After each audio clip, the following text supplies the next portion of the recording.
Well, hey there, everybody. Welcome back to another version of edition of the Snap No Tap podcast. Tony Cecchine here. Joe Cardinal, Martin Witkowski is joining us again. We have another special guest today that we'll have Joe introduce in a few minutes, but I hope everybody's doing fine. Let's get the elephant out of the room because you know what happened on the last podcast. And Monday was the big day that I was supposed to meet with the social worker regarding my mother. And as I was afraid of, she can be of no assistance to me whatsoever.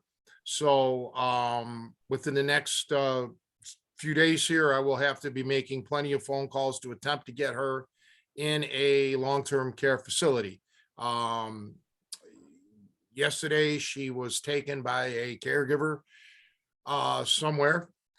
Stepping out, and they were gone for maybe an hour or 2 hours, whatever. And I get a phone call here at the house from the Highland Park, Illinois Police Department from a wonderful officer named Sean Gallagher. I want to shout out to Officer Sean Gallagher, who did a great job on the phone saying that my mom was abandoned and at the police station.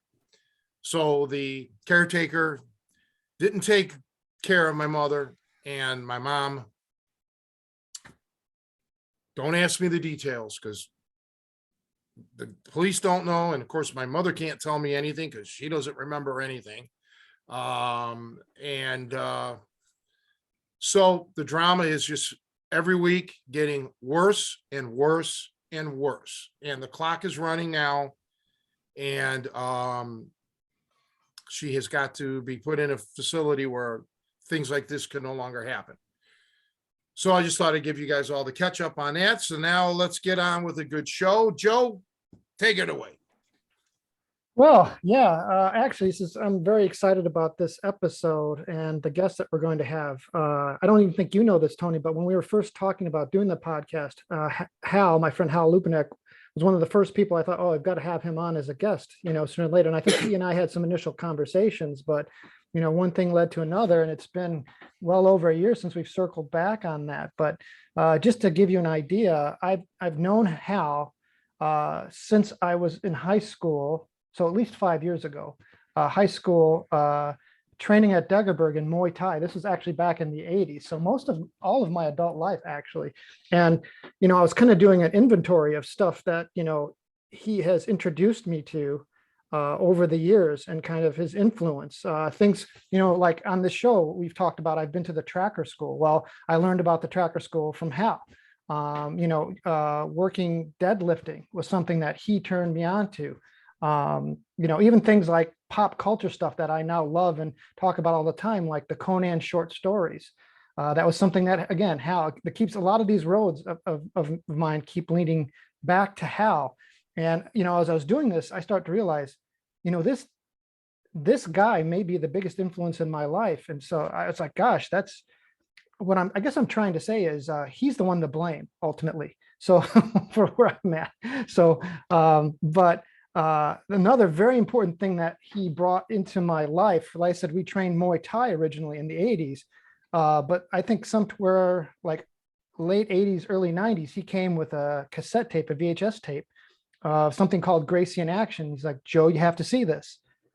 This is something that, I know you're going to like, and we watched it and I realized, there's a big hole in my game. I knew I kind of maybe at some subconscious level didn't feel completely confident in my fighting, but all of a sudden I realized, yeah, that's it. I have to focus on grappling. And he and I spent a lot of time, and we had another friend, Mandy Kim, we kind of, went out and explored there was no jiu-jitsu schools in Chicago at the time. There were groups of people who would get together and work out and train over tapes and things like that. But, over the course of a couple of years while he was still in the Chicagoland area, and even beyond that, when he moved, we were working grappling and things. And ultimately, one day he kind of said to me, almost the same way, he brought to me, Joe, you've got to check this out. Man, he found us this tape. And literally he said, this is the missing link. This is what we've been looking for. And he popped this tape into the cassette recorder. I remember I was hanging out with him. We started watching, and lo and behold, it was the Lost Art of Hooking. And I said, well, you said missing link, and I know the guy doesn't look so great, but that's a little harsh, Hal. And he's like, no, this is the part of grappling that we've always been looking for. We knew that wrestling had the answers, that there was this form of, we'd seen hints of it, through some pro wrestling things, but it just didn't seem right exactly. But we just kind of, I think everybody, I guess I would think most fighters have this instinct that there's knowledge there in the wrestling history that we were just missing. We couldn't get to, but we assumed it had to be out there. And then we saw your tape and was like, this is it, And so basically, yeah, I mean, the fact that I'm training with you, the fact that I'm doing this podcast, I think kind of stems back to Hal's influence. Just one more thing, that he's, a major part of what I'm pursuing in my life. So I'm kind of really excited to have him talk, because he's just had such a diverse background. And like I said, he's had a big influence on my life. So hopefully that's not too much hype, Hal. But Hal, welcome. Welcome to the show finally. And just, tell us about yourself. Tell us, give us the overview of how you got to be here on this podcast. All right. I'm very happy to be here. I haven't ever done anything like this before. I've been called out to lectures and things, but I'm trying to learn how to handle myself online a little bit better, because I have some future plans with it. Joe's kind of right. I'm responsible for much of what he's become. I met him in '85. He was a 15-year-old then. He had the heaviest kick, to my knowledge, in Chicago, pound for pound, as a Thai boxer. And I had come to that school because I was drawn to Thai boxing. And he and another guy named Kevin McKellar were favorites of Chichai Khao Baidoon. And I get along with Asians really well. And so I hit it off with Chichai. Plus, I did exactly what he told me to do, which nobody else did, because that school was the most diverse school for martial arts and combat in the world. I called it the Baskin Robbins of martial arts schools. Fred didn't know how to take that, but I came there just for the Thai boxing, and I liked it, and I kind of fell in with the in crowd. Joe was a really nice, good-looking kid way back then, and I can't take blame for what he's become since then. So check your local listings or his blood family. It wasn't me. So yeah, I met him through Thai boxing in '85. I've got 20 years on him. I don't remember who came across your tapes, Tony. I didn't think it was me. I don't know if I somehow I thought it was Joe showed or Manny. And that was only the second time where I saw something and just felt in my bones, this is too good. I was rehearsing it mentally and kind of going through it solo before I went back to my students. I was teaching cage fighting. I got a good Thai boxing background with Joe, and we'd been giving our time into Brazilian Jiu-Jitsu. I'd moved up into Madison, Wisconsin, up from Chicago. Joe helped me move up here in '94 because I was going to help develop the acupuncture school branch we had up here. That's one of my past professions. And Tony, I saw your stuff, and without even having practiced it with bodies, I tried laying on the nuances of how you torque and twist joints en route to applying pressure to the joints, taking them where they wouldn't go. And my students, who were accustomed to, tap, were giving like, oh my God, stop, don't shatter, don't make my arm explode. It's 9 out of 10 doctors recommend you don't do it. And I didn't even have the hook in even 60 or 65%. And I didn't have any on body practice at that point, just with them and the jiu-jitsu background. I had a similar experience when I came across a book called Prison's Bloody Iron, written by ex-cons about how they knife fight. And I tried that while I was familiar with the Filipino guys with their stick fighting and their knife fighting. And I was having my way with them. I mean, I was jabbing and I could have like initialed their guts before I backed out if I'd had a blade there. And, Hal was here, that sort of thing. It was the same thing where I saw that this is beautiful stuff. And so that was the second time.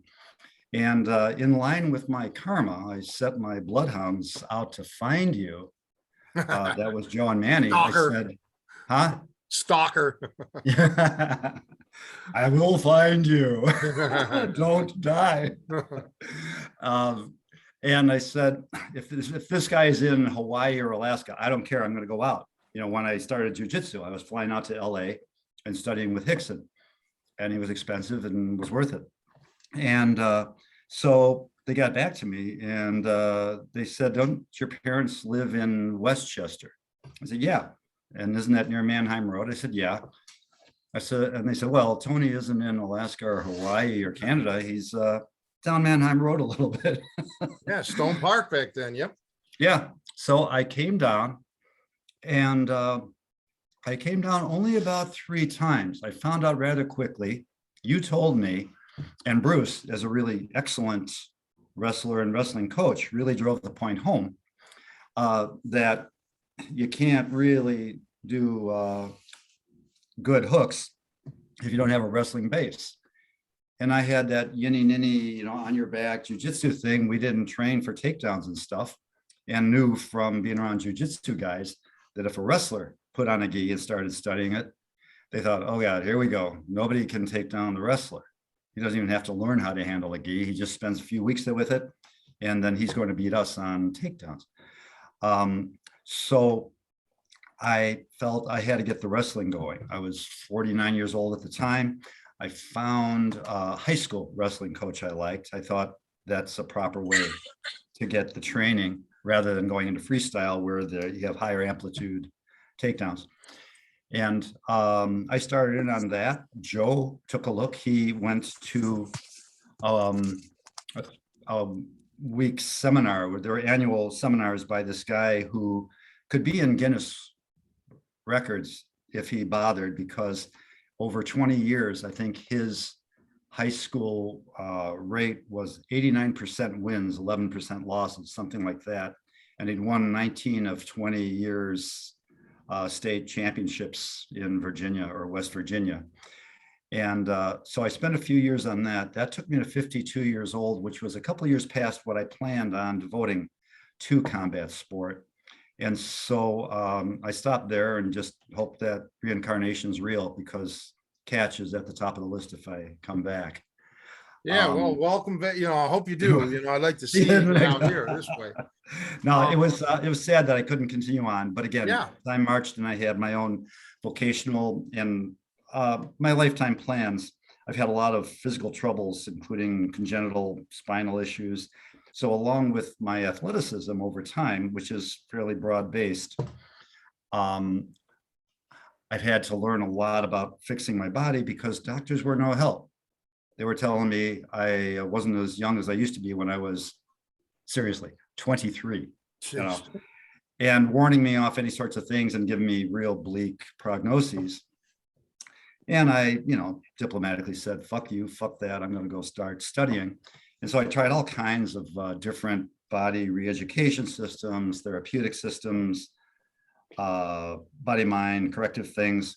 And after about 7 years, I learned quite a bit across different things without getting to the roots of my spine trouble, my sciatic issues, and then the Chinese things, their principles of movement, the acupuncture, that started helping me restore my body. And so I thought I'd be mellowing going into my mid-30s. I'm like, no, I want to learn how those guys, hit with elbows and knees. I want to do that. So that's when I came across Joe. And I've loved violence near as much as sex ever since, and a little more than that as I've gotten older. That's a general introduction. Well, that's a great one, because Well, yeah, it's violent. That's, and when you think of judo, jujitsu, that's the gentle way, the gentle art, we're the antithesis of that. This is the Hey, Bruce. Bruce, This I is- remember you. I'll tell you about it later. What's Hal. going on, I Bruce? heard, how's it going, folks? I heard my name earlier, but I wasn't sure what it was. So, Oh, it was all good. listen, I don't know how long I can stay on, but I wanted to at least pop in and say hi. And hell, we met before, right? I was saying before you got on, Bruce, that you were an enormous influence on me, just rolling around with me a little bit. I mean, I wasn't a good wrestler, but I can read bodies well for all the training I've had leading up to when I met you at 49, 50 years old. And I knew you were a really good wrestler, and you were giving me some pointers that just made such good sense. And so looking at that, along with Tony's saying, you want to be a good hooker, you got to be able to wrestle. And so I set my mind to wrestling for a few years exclusively, doing the high school wrestling a little bit later than normal. Yeah. I have you to thank for that. Well, that's Um, awesome. It was very important. It was a gratifying finale. I didn't get on to catch. I ran out of time according to my own timelines, but you were very important to me. You were. Listen, I hopped on here, Hal, because Joe told me that you were nationally ranked in, is it ping pong or table tennis? I want to be specific because today is actually World Table Tennis Day. I don't know if you know this. I wouldn't know. I retired from tennis or table tennis in 73 or 74, and I was a ping ponger growing up, you know. Right. I suppose some guys say table tennis because they have the snob thing going, but I think like nowadays equipment is like what determines it. I think they actually have like a world ping pong championship thing, whereas table tennis is now that you can use various different types of rubbers, whereas ping pong is now more of the no sponge and just the pips. you're exactly right. I was telling these guys that I always happen upon what I need physically, athletically at the right time, like wanting to find out where Tony and you were. I found out that you were just down Mannheim Road at the time near my parents while I was 150 miles away. So similarly here, my brother was at the Illinois Institute of Technology circa 1970. And he and I, grew up playing ping pong. And there was a guy there who was one of the top 40 in the country in table tennis, meaning that cellular rubber Yes, on the the paddle, and then the pips out rubber that you have on a ping pong paddle is turned inward. I came up. And it changes the game more into more of a tiny tennis. And I found that fascinating and exciting. So I got into it where I was Central Illinois collegiate champion from Springfield, but I'd visit my brother at Champaign-Urbana, and just pick an Asian guy off the street, and he had a half and half chance of giving me a game and beating me. Punk, round-eyed sissy, but I got into it. I moved up to Minnesota after college, had the largest club in the country. That was one reason I went, but I was familiar with going up to Wisconsin. Where'd you go to college at, Hal? My college? Yeah. Well, I'm from the Chicago area. I grew up in Cicero, and I went to school in Decatur, Illinois.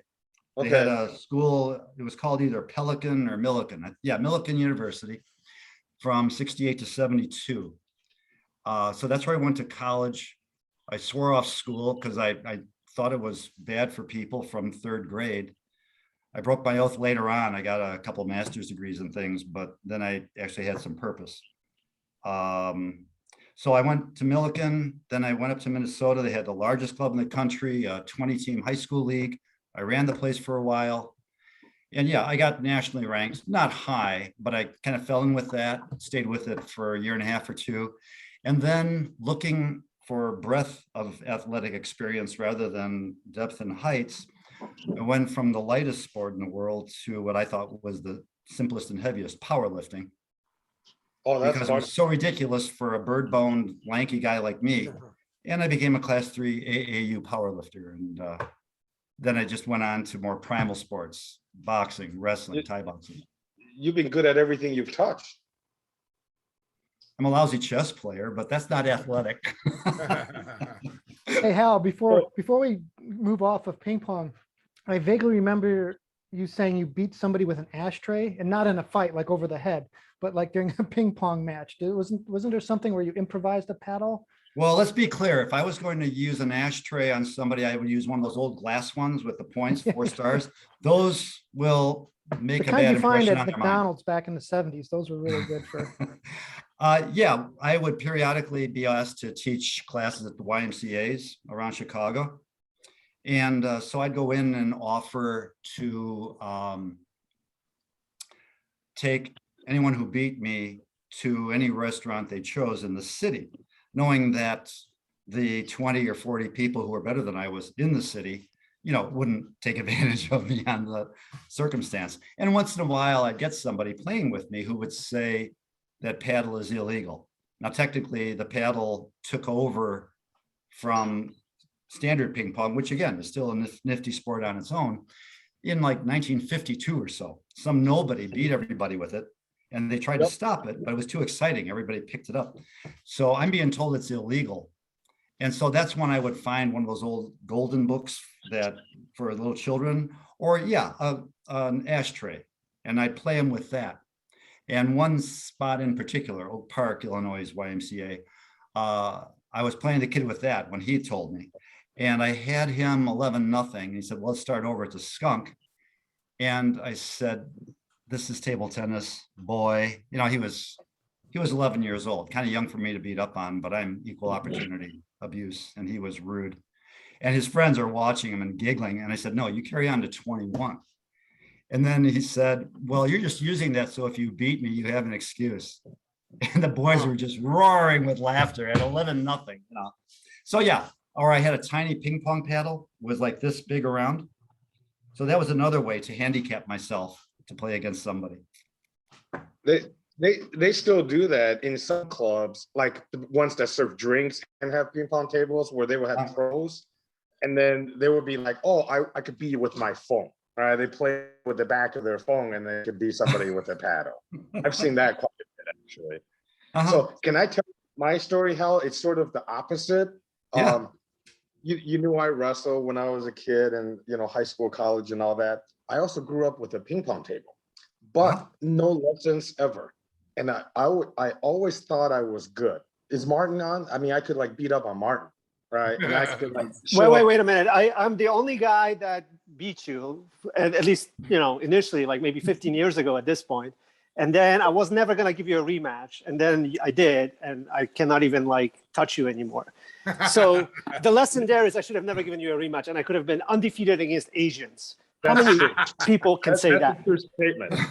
But I used to be able to like go into garages and basements and beat people. So I moved to California, and I was really sick of like the combat sports and all the weights and jumping jacks and all that. I'm like, I need something a little easier, lighter, hobby.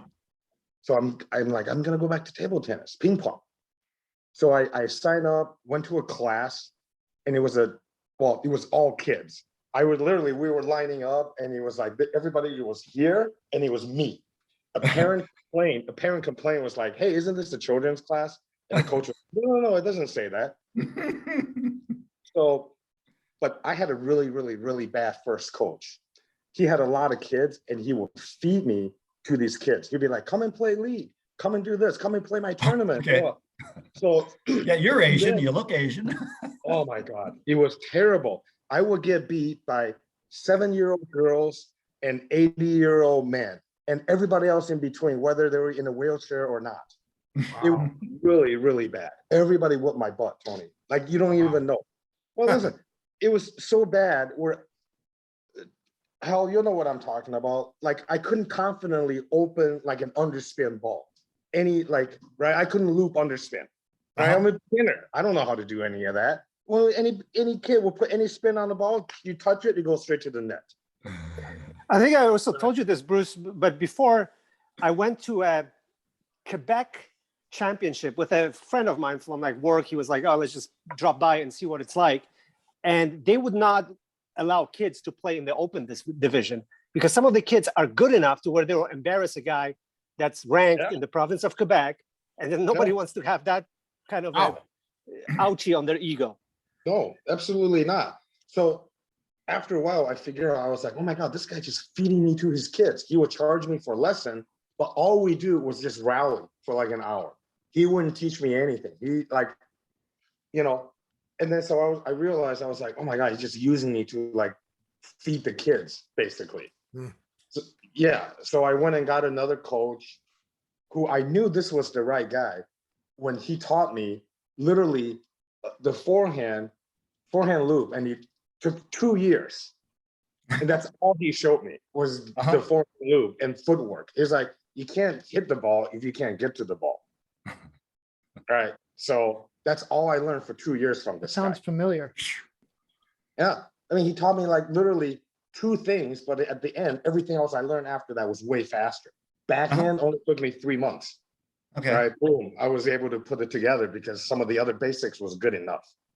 So, but that was my story. I had to go through a few coaches to find the one that actually liked me and, you know, wanted to play with me and help me get better. Yeah, we had in Minnesota, like I said, the largest clubs, several hundred partners, and a handicap league. Like they tested me when I first got there and put me at a -5. So I had to start in that hole and score 26 points to win a game in 2 games out of 3. And the range was from -12 to +12, depending on your skill. You played 4 games.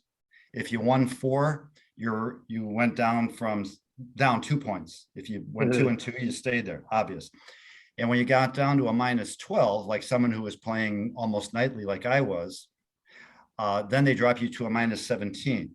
And if you still beat people, Jeez. get the hell out of the handicap league. You're more like a Class B, Class A player. And so that was a good way to measure me. The problem was I developed an overly conservative game because each miss I'd make could cost me 3 or 4 points proportionately to some guy who was much weaker than me, but would just swing out. I was a -11 in their first handicap big tournament, and I took second place to a guy with a -11, or I mean a +11. He only had to score 10 points to win the 21-point game. And he knew what to do, just swing out. Lupinek is so cramped to try to play high percentage. So I'm bound to hit 1. And so it was fun. You know, the champion was a +11, a little bit misranked. He improved a lot before coming back. So, but that was fun, you know, and you measured yourself and knew where you were going, and they had tournaments constantly and you knew where you stood. So I won the Class B tournament. I was ranked 19th in Minnesota. And so depending on how you looked at it, I was the weakest Class A player or the best Class B. I kind of like both standards. So I've been secretly practicing for close to 2.5, almost 3 years now, and I'm getting ready to go back to play some leagues and tournaments. Okay, we can get in your basement and check if you can beat me, and you can claim you be a former national rank. I haven't played for almost 50 years. Come on. Yeah, no, let's do that. But how big is the basement? Because I need space. I'm not that My fat. basement? I I haven't back seen a ping pong table for a long time. My basement is set up with rings and plyo boxes and stuff. I'm sorry, I haven't ping ponged for a long time. Sounds perfect for wrestling. That kind of basement. Tools. Well, it's only PVC, Matt, but I've had good fighting setups. When I came up here, it was to, I said before, develop curricula for acupuncture, but also we were just getting in to cage fighting, or rather the grappling. Joe was an excellent Thai boxer. I wasn't much weaker, even though I was old already. But this was a Big Ten school here in Madison with a lot of kids who'd seen the UFC 1 and 2. So I found a couple of kids who looked good. When they were boxing, the black belt in ninjutsu and karate knocked him around, then they wrestled, and the other kid was a good wrestler. So I introduced myself, and I first boxed double black belt and made him scream in pain and beg me to teach him. And then I rolled with the wrestler, and of course he'd take me down and I'd lock him up. So they were good kids, worked with them. Their friends wanted a piece of me, and I said, other kids will have to pay. So I did it for 8 years. You know, it was a lot of fun. I've got a background in disability. I've worked with retarded and physical issues.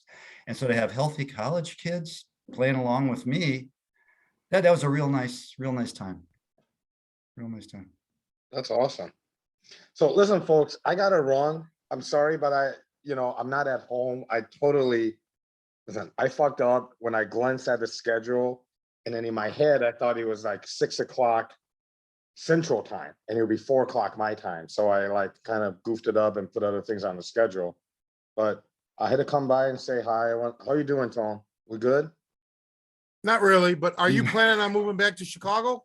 Yeah. What's wrong with you now? Well, my mother, it's gonna, Oh, it's, yeah. yeah, well, I don't want to get into it now, but Okay. she's gonna be gone in a long-term care facility with probably, I would say within about a month. I'm sorry to hear that. Yeah, so yeah, whenever you move back, let me know and, we'll have to meet up. Yeah, absolutely. Martin, I saw you got the shoes out. So I'm gonna have to get a new pair, but I'll be ready. Let's hit Bender's gym when I'm back. Right. Yeah, that's the plan. And now I know that Joe was, Thai boxing. I gotta go learn some of those elbows from the guy. Well, good to see you again, Bruce. I hope I see you in person soon. Yeah, absolutely. And Bruce, when- thanks for showing up. This was just very gratifying. Really, you don't Oh, know. listen, let's do this again, right? Joe, we're all connected. I'm from Minnesota. The way you say Minnesota made me all warm and fuzzy inside. So No, it's that martini that's doing it. that too. The second one really did it. So, all right, kids, I got to run, and we'll See you talk later. later. Oh wait, Okay. you want to say hi? Knock along, Hal. Okay, later. Bye. Hi, Bye. Bruce. It's always great to see Bruce because he's just, Don't hey. Oh, he's back. say anything bad And about another me thing I until don't like leave. about Bruce. Oh, Yeah. All right, later. See ya. Later. Yeah, he's a hell of a coach, but he's a great guy. Even, he's just great, yeah, I saw the match that Martin's talking about and the ping pong match, and but for the record, it took place at a stone cold Polish bar. So, Martin had the whole, like, He had the home all field of advantage. pulling for him, and everybody hated Bruce in the place. But yes, I was a witness to that match of the century. Yeah, because I was the only guy. The three of us were hanging out, and I'm like, they're talking about it. I was like, well, I know where there's a ping pong table, man. We can get this match on tonight. So we went to Phoenix, on Fullerton there, and boom, it was on. Remember that, Martin? Yeah, that's right. That's one of my few accomplishments. Well, not anymore because it's been avenged. Yeah, right. Yeah, well, one of my high school teachers, actually he was friends of the family. His wife was good friends with my grandmother. His name was Walter Bubley, and he was like the senior national champion. I don't remember if he was United States senior champion. He was definitely Ohio senior champion. And he had what at the time was called the Cleveland Table Tennis Club. And he took me in there once because I helped clean out his garage. And so he took me there, and they had machines, like baseball pitchers. It was the Stiga robot was the first one. Right. And so then, and I once did an exhibition against the state champ of Ohio at a mall. I never even was able to return the ball. He was so good. And then a very interesting thing was when I bought my first, I'm a pool player, not a table tennis guy, but when I bought my first cue stick there, and I think the store is still there, a different location, but it was called Danny Vay's Billiards. And he used to own a pool hall in downtown Cleveland. Well, I didn't know it at the time, but Danny really wasn't a pool player, but he was like the national table tennis champ of Hungary, or I think that's All right. Uh-huh. yeah, Hungary or Romania. And then when he came to America, this is probably in the 50s, he won several national titles. Uh-huh. But by the time I knew him, I didn't really know him, but I met him. He had pretty much quit table tennis, but he may still be alive. If so, he'd probably be 90, or close to it. But I've only played ping pong, a handful of times in my life. Yeah, so I'd love to see. I think we I'd love need to to see have Bruce like and an you guys. all catch ping pong tournament. We should film it, just tournament style, and see who gets eliminated first. I think my nickname will be like +11 or whatever the handicap is. Start. I'll lose. I'll get eliminated first in that Well, ping pong for sure. I would follow your segue because we set aside the ping pong table, I think just at the end of my junior year in high school, to buy a pool table. There was a pool hall closing up in Maywood, not far from Cicero. We bought one and we set it up in our basement. And so we played like crazy for about a year. I became relatively good. We played straight pool where you sink 14, I know what rack it the is. ball, and get good at safeties and positioning. And I have an ability to rise to a competitive occasion. So although I'd never gambled, a cousin of mine wanted to do it, and he wanted to play 10 cents a ball. We were going to 150. And not counting safeties, I averaged 7 balls an inning in that, which was better than I'd ever played. But again, I rise to competition. I dial in. And so I beat him like 150 to 90 or something like that. I made $6, which was like maybe $80 back then. And this is 65, 66. I was a high schooler. And so, yeah, we developed a taste for pool, and I'd get out every once in a while. And that's another skill that has faded with time. But boy, it's nice to gather around the pool table. Yeah, I really need to get, I just can't really do anything because of my mom, but yeah, I played at a pretty high level, and I've seen some of the best pool players. One time in Cleveland, this is before I moved to Chicago. I played 9-ball, of course, but that wasn't my favorite game. I was I did play straight pool, but I was a 8-ball player and I was a bank pool player. I loved to bank. Uh-huh. Anyhow, there was a guy in Cleveland named Mark Mario, who was a pro pool player, multi-time state 9-ball champ in Ohio, cleaned out a lot of the road guys that would come, road hustlers that would come through.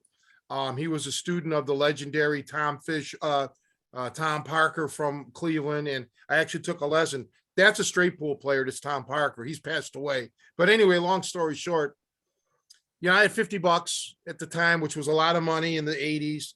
And I stumbled upon Mark Mario. Didn't know it was Mark Mario. No internet back then. Didn't know who he, And so he's like, 9-ball. I'm like, okay, even though it's not my strong game, I won't get eaten alive. So we flipped for break, $10 a game.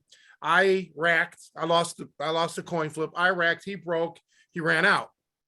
Okay, it's all right. No, it happens. So all right, I rack him up.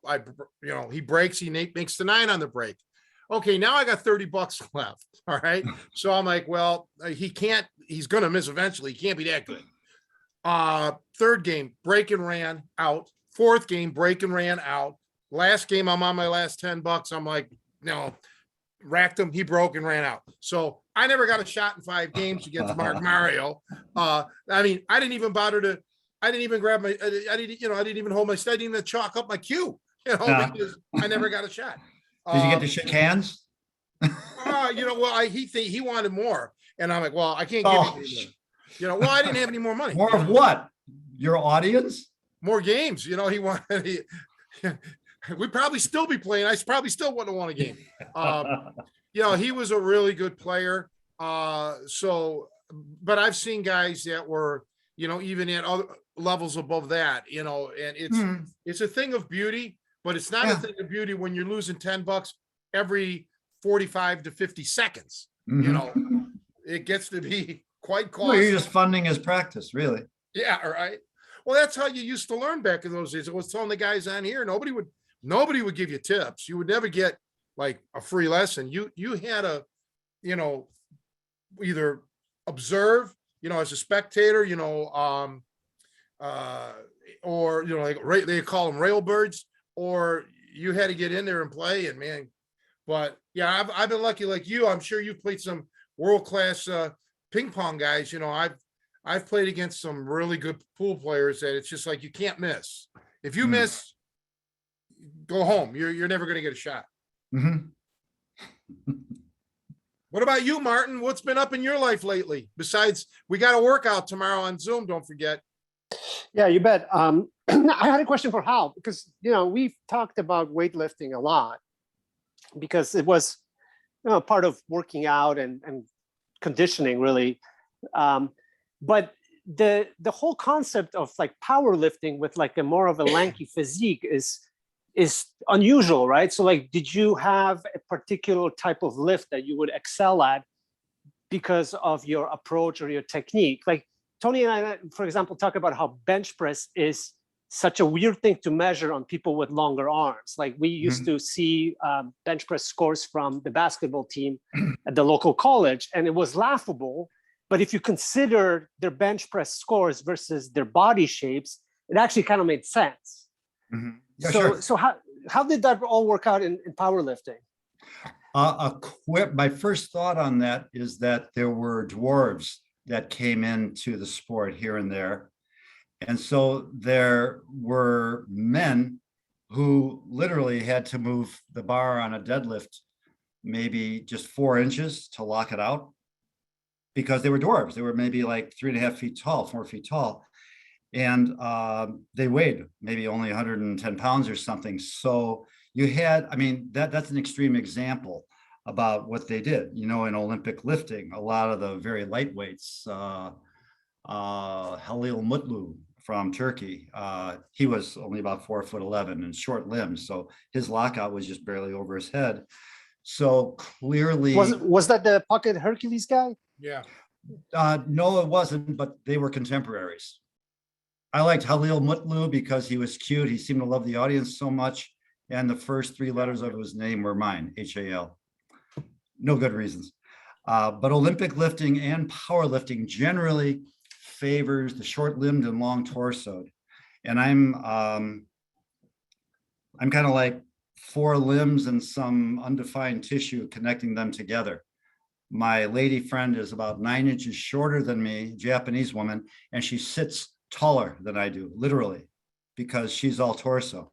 And although my Olympic lifting technique was much better than hers, I'm bouncing around, I know, but I'll get to your question. She looks better because she's built for it. With the powerlifting, I developed a good deadlift. I had back trouble going into my 20s. And I started weight training because the doctors had no encouragement for me. Just be careful, walk, don't run, and don't lift anything heavier than a Chicago phone book over your head. And I kind of muttered, I'll pick up the corner of a car if I want to. And then when I started weight training, felt better. Then I went into powerlifting and I did everything wrong. My technique was bad down the line. I had a very shitty bench press, an injury 5 years old that went undetected because kids that young are rubber. It hurt, but not real bad, but it damaged my shoulder permanently. So number one, I'm not really good at pushing out like that. Number two, I learned my bench press from a bodybuilder that had the elbows out like this instead of coming in to get the back behind it. Stupid. And deadlifting does not discriminate, it seems, against body types. I think the first man to, give me a moment, 3 seconds, to deadlift 4 times body weight, Bob Peoples, I believe. Bob Peoples, and he was built like you. Tall. Yeah, and he was built like me. Yep. But he had that squatted down torso that maybe happens from what was called drag powerlifters that would just roll the body back up instead of using relatively good form, distributing the pressure across the posterior kinetic chain. So no, I just had a hunger for deadlift, and you can get away with, I'd say, a lot of tendon and connective tissue strength when you don't have a metabolism to put on a lot of muscle. So I was able to pick up the corner of a small car eventually. I wanted a 500-pound deadlift. I got it up once. And if I were John Jones, I would have said, I've got a 500-pound deadlift, because he just drops it after he locks it out. Like Olympic lifters, they don't want to waste energy setting the thing back down. But I lost my grip before I set down the 500. It slipped out of my hands. So for me, I never made a 500-pound deadlift. I had been building more problems into my back pursuing it the last few months. So I was going to make it or not. So I didn't. So 490 is my best. And as I told these guys before, that set me on a 7-year quest to try to restore a spine that had made even worse than in the first place. No, I just was hungry for the deadlift. My squat was more of a good morning, as long as your butt doesn't move up faster than your shoulders, it's a good lift. And even Louis Simmons, a great powerlifting coach, said, if you have phenomenal thigh development like an Olympic lifter, you're not a good technical power lift squatter, because we use our back more coming up. It's not as defined from a deadlift. So no, I was hungry to get a good deadlift. In tournaments, I would place like the top third on my deadlift, kind of middle on the squat, and pretty sad on a bench press. Weighing 181, I had like a 225 bench press, you know. So that was that. It was a short run. You know, I built up, and then I left it, although I returned to weight training periodically, and I came to love Olympic lifting. I gave it several years, starting in 2000, and then in 2015, I gave it another 5 without progressing, but still, I love and loved lifting. I'm not doing it now, but yeah, I gave a few years to powerlifting and quite a few to Olympic lifting without actually progressing, but feeling really good from it. You know, when I was a kid in Cleveland, the greatest puller in the world was from Cleveland, Vince Anello. Oh, King he was- deadlift. Oh, the king of deadlifts. Yes, he was the Oh, best yeah. puller in the world. And while I didn't know him personally, I was younger. I got to see him. There was a place on the west side called Black's Health Club or Black's Gym, whatever, you know.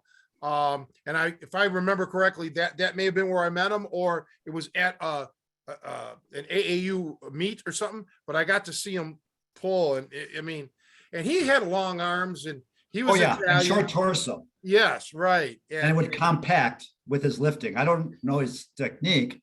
I'll interrupt just briefly. I mentioned Louis Simmons as a famous coach. Yeah. And Vince looked him up and came to him. And he said, would you help me?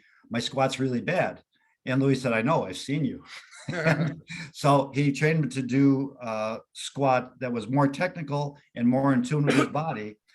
And for that, his squat did not increase, but his deadlift went up 50 or 60 pounds. So it was time well spent. But yeah, Vince was magic, especially, again, as a guy who identified with deadlifting myself. I watched all the greats because I was active at his time.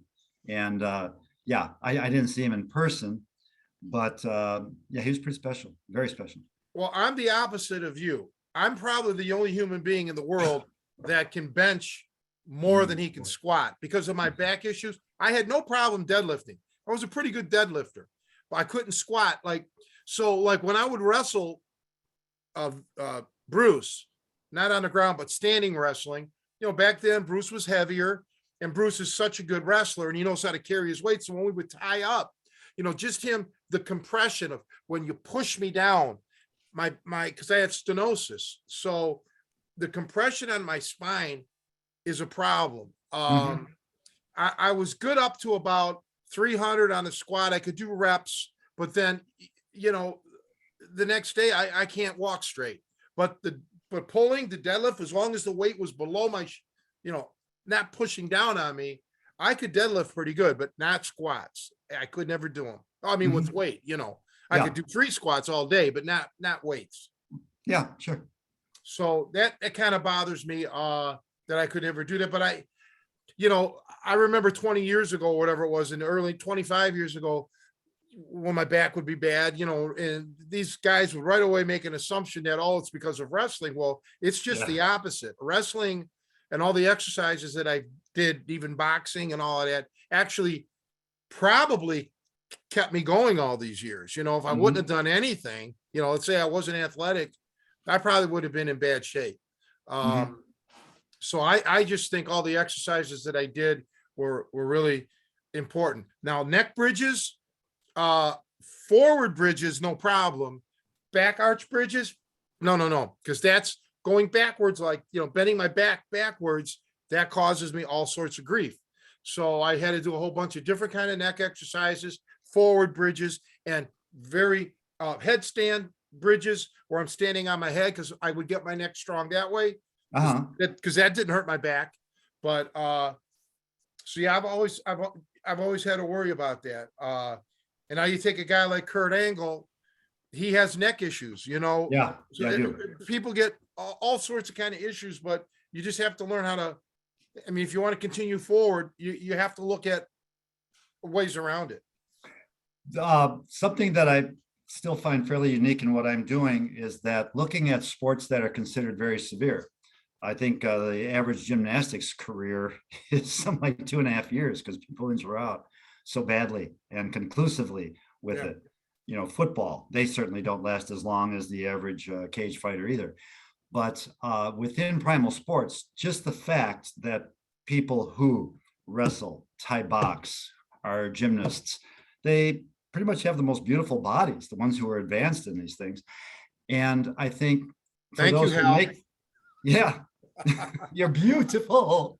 I knew somebody. I knew there was somebody out there for me. The body has to be able to handle such severe stress.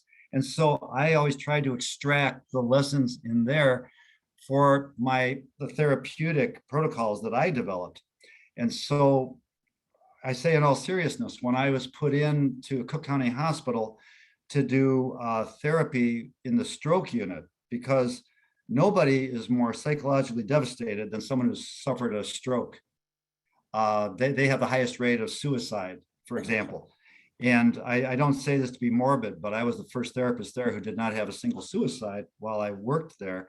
But I was giving them stability and balance exercises to connect up through their spine and hips, if I could get them to stand, that I derived, Joe, from Thai boxing, which is considered the rushiest, crushiest fighting style there is.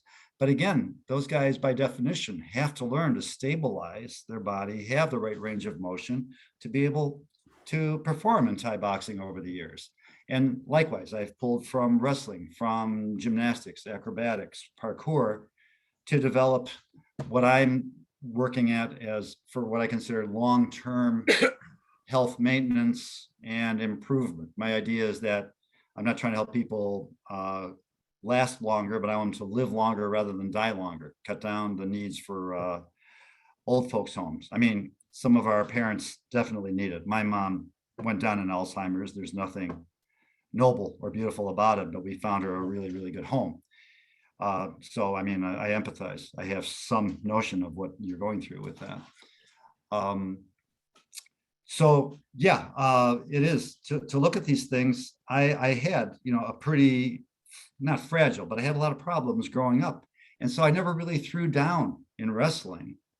I mean, I rolled with guys, but I start kind of going back on my back because I did not have the range of motion. I thought it could get torn pretty easy. Likewise, even when I picked up on folk style wrestling, I drilled a lot, but I was already in my 50s and I thought it could get torn rather easy. But I stayed with what I consider primal exercises, tussling, climbing, lifting, thinking that you find some of the keys to doing well and thriving over a long time. Tony, you've maintained really well. And people are trusting me more now that I'm really entering geezer status. I'm in my 70s. And I thought from my 30s that I would wait until my late 60s to start putting my program together because I get a little more credit for what I was doing. I thought I'd feel stronger than I do now, but still I'm doing better than any of my age peers. They golf. That's fine, but Hal, don't you like sports? Oh yeah, I like cage fighting. You stupid motherfucker. How do you know? Right. No, come on, I'll show you. No, that's false. No, here, let me show you. So no, it's a satisfying kind of loneliness to be this old and not have much in common with my age peers. Tony, I think you're going to start finding that out if you don't already, but you don't get out a lot. So now I don't get out. I haven't in years. But the one thing I'm kind of, and I've always been this way ever since I was even young. I think it's because I was raised by my grandparents. So I was always physically young, but everything with me is old. Like I watched the movies from the 30s, 40s. I mean, to me, a 1970s or 1980s movie, that's a new movie to me. Okay. That's contemporary. Same with the music. Yeah. So I don't fit in with people, even my age, even sometimes older people than me are like, because I'll talk about big band music from World War II and people who are like 70 years old, they don't know what that is. They're still into Jerry Lee Lewis and Elvis Presley. Yeah. So I get what but well, perhaps this summer or later fall, whenever, I don't know what's going to happen with this situation over here, but I'll hopefully somehow make my way back to Chicago. We'll just play it by ear. I can't make at this stage any commitments because everything is still up in the air, but let's get back to something. Did you ever hear of a guy named Howard Pretzel?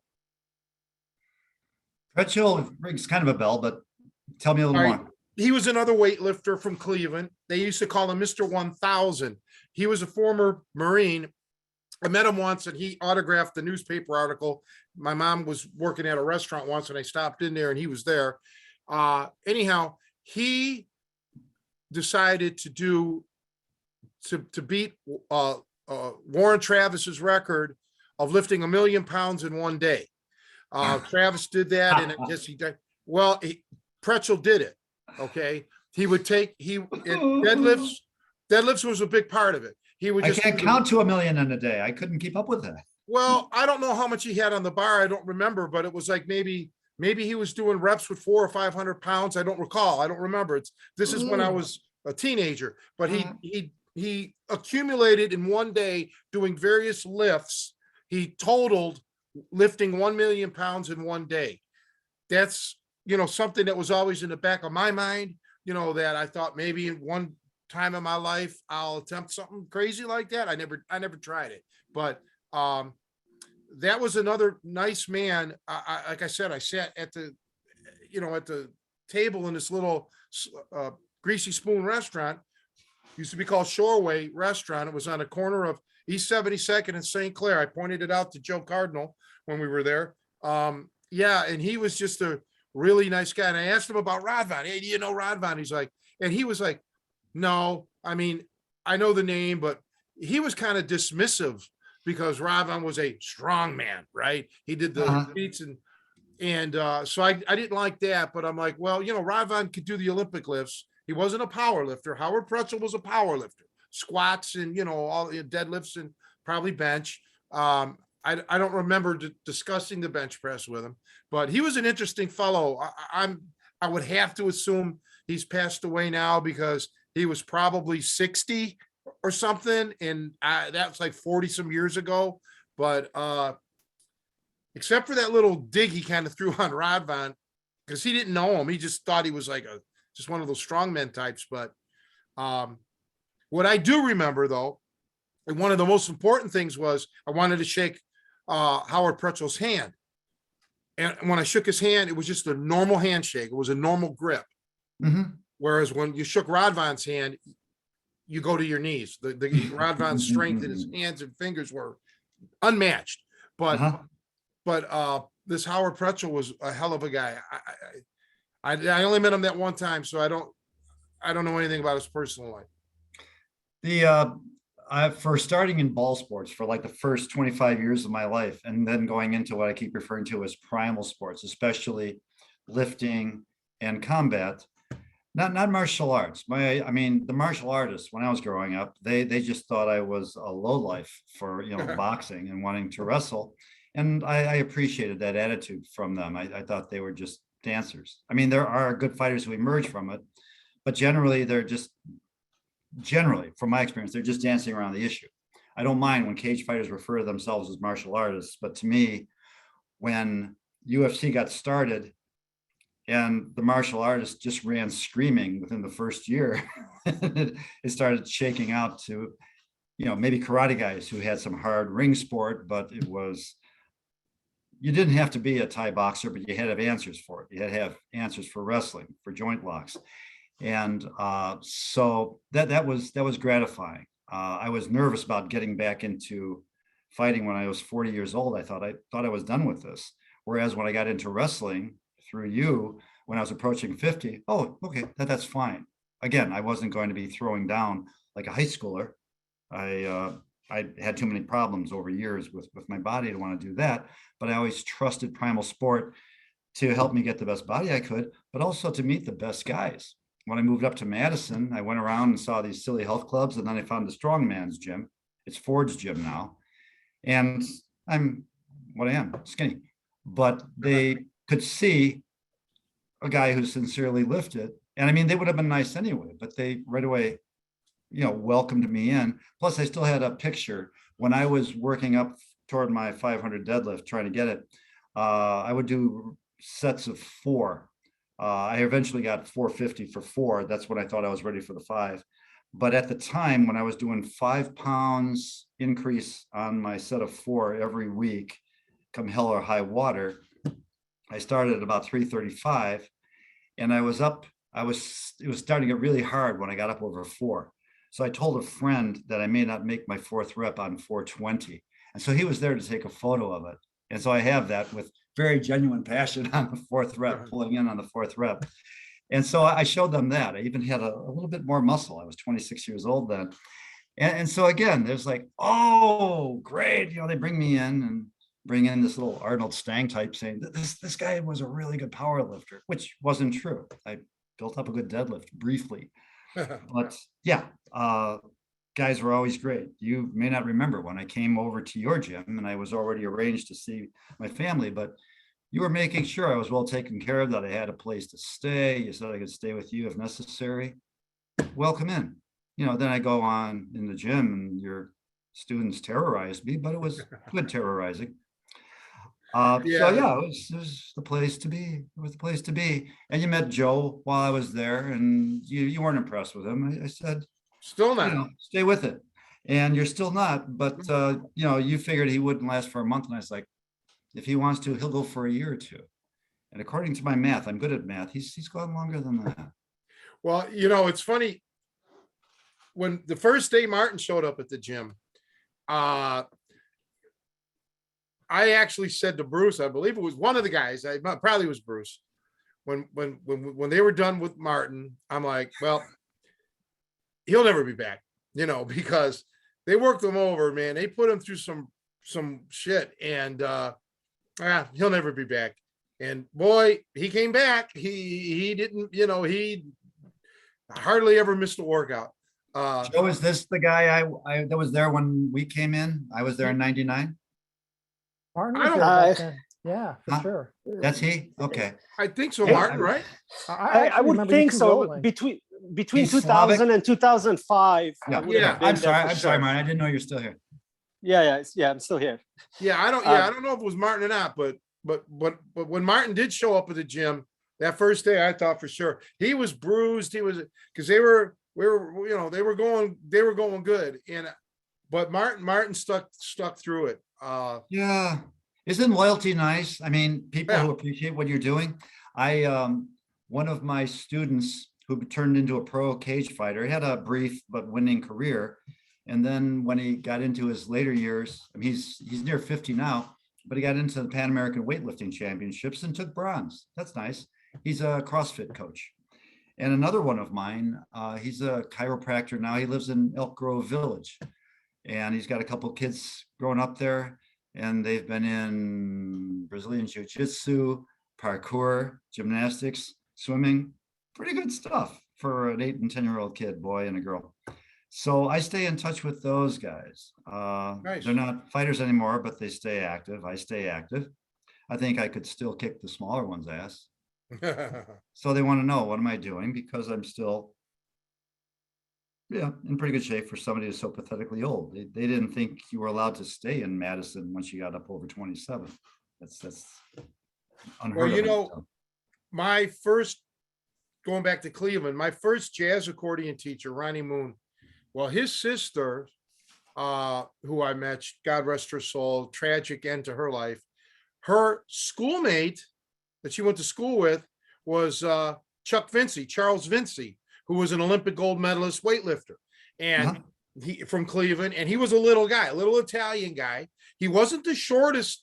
There was another guy shorter than him named Joe DiPietro, who was maybe 4'3", 4'4", but Charles Vinci was about 4'11". and just strong. Mhm. And he was in the Italian American Sports Hall of Fame. And I never got to meet Charles Vinci, unfortunately, but you know, when you're triggering my mind now. There was, believe it or not, a lot of strong guys came out of Cleveland, man. They're, believe it or not, because you know, New York, Chicago, York, PA, they get all the glory, but and rightfully so. But and then, you know, there's strong people all over the world. Uh, You know that. yeah, sure. Joe, you're quiet, man. Yeah, I've just been enjoying hearing you guys talk, but I was going to maybe throw some cold water on this macho talk, but I wanted you to delve in a little bit in on your Tai Chi experience and your Tai Chi work and what you've taken from that. And I know you think a lot of people get the general impression or the mainstream ideas about Tai Chi. A lot of people have the wrong impression from your thoughts. Okay. All right.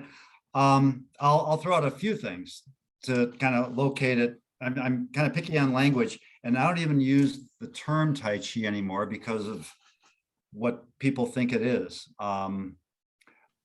As far as manipulating the bioelectricity of the body, I have no doubt that acupuncture does it because I've done it repeatedly, including with a lot of people who didn't believe it, but their doctor would cover it and they were at the end of their rope, had nerve difficulties that they couldn't fix up.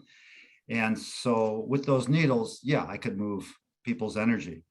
Whether you can do it with Tai Chi and Qigong, the idea about manipulating your energy, I don't know and I don't care. I was concerned about the biomechanics, recorrecting what I now know was the fascial system and using the forms and adapting it to what I needed to improve my body. And then I was starting to help others. And as I was studying acupuncture, I got a reputation for helping people who had neurological issues, where neurologists had snipped this and cut that to ease the pain, and the pain didn't go away, and the people were more neurologically troubled than before. And I could bring tremors down more like that, maybe, with some of the moves and principles. Also, Joe doesn't know this, a couple of the boxers there at Fred's school were having hand trouble. And for me to study how they were throwing and see flaws in what they were doing mechanically, I said, if you got the patience and you give me 6 or 8 months, I think I can get your hand right, because what good boxers know biomechanically, you're throwing from the body, you're delivering from the floor. Bob Beals was great for that, Joe. I studied boxing with him for a while. And that's why Fred had a really good killer punch too. So Tai Chi was a biomechanical experience for me. Fred Dagerberg thought it was a spiritual thing, wondered why I was coming in for the Thai boxing when I was one of those sissy Tai Chi guys. But he set his guys on me and said, see if this Hal guy is as weird as all those other Tai Chi guys were. And they said, no, he's maybe only half weird, and he's training good in Thai boxing. He's a good athlete. So he asked me if I'd teach Tai Chi there, and I did. And I surprised some of the students for the training I'd had doing these spooky movements. Nobody could clinch me, Joe. There were guys who could play me even, like some wrestlers. A clinch is meaning where you get behind their neck and you got the inside elbow position to frame them, to put knees and elbows into them. I had, the Tai Chi trained kind of a softened neuromuscular system, what you'd see Muhammad Ali put out, or in his time, Mark Breland, if you've never heard of him. Oh, Mark Breland. Yeah. Okay, good. They had very soft, watery sorts of throws, and I did too. I wasn't a killer puncher like any of the Beals Dagberg crowd, but I landed heavy relative to what they saw me throwing. You may have seen not Vanderlei Silva, the Anderson Silva, backpedaling against Forrest Griffin and throwing out this little cat's paw and dropping Forrest, and Forrest yielded conscious on the floor. And Forrest Griffin was somebody who'd never quit. And my thought was that Anderson had that soft nervous system that different kinds of soft training, Russian Systema does it, that lands heavier than it looks, and it can be baffling and annoying. Even a really, really good fighter like Mark Streeter back at Fred's, you might remember him, Joe. he was the most accomplished kickboxer there. And of course, he could slap me around, blindfolded. But he said he found me very, very annoying for how I would slip my strikes in while we would be sparring.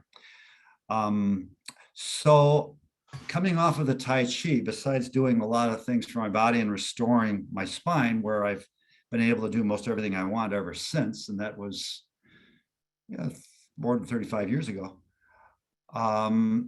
It just seemed to give me an awful lot of other things, improved reflexes. I haven't been able to figure that out. Offhand, I can't remember. I've got a list somewhere, but it just did me a lot of good. And what I found when I was coaching people was that when I came up to Madison, and so I had a lot of college students to come in, they responded, they got it.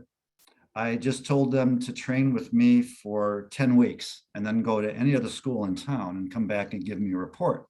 And just after 10 weeks, they were able to describe just how ridiculous and shallow the training they saw was, how pseudo-mystical they were, and all the chi building these people were. And plus, well, no, I'll just leave it at that the college kids liked me. When they moved away, they even go to Meccas for this sort of thing, like West Coast, and they get back to me and tell me that I ruined them for any other instructor they found. Whereas adults, they'd come to me and they would tell me that's not Tai Chi, like they can tell someone who was admitted into the Nanjing Qigong Institute in the People's Republic, or who was teaching Chinese biomechanics at Cook County Hospital, but they're going to lecture me on what Tai Chi is or isn't.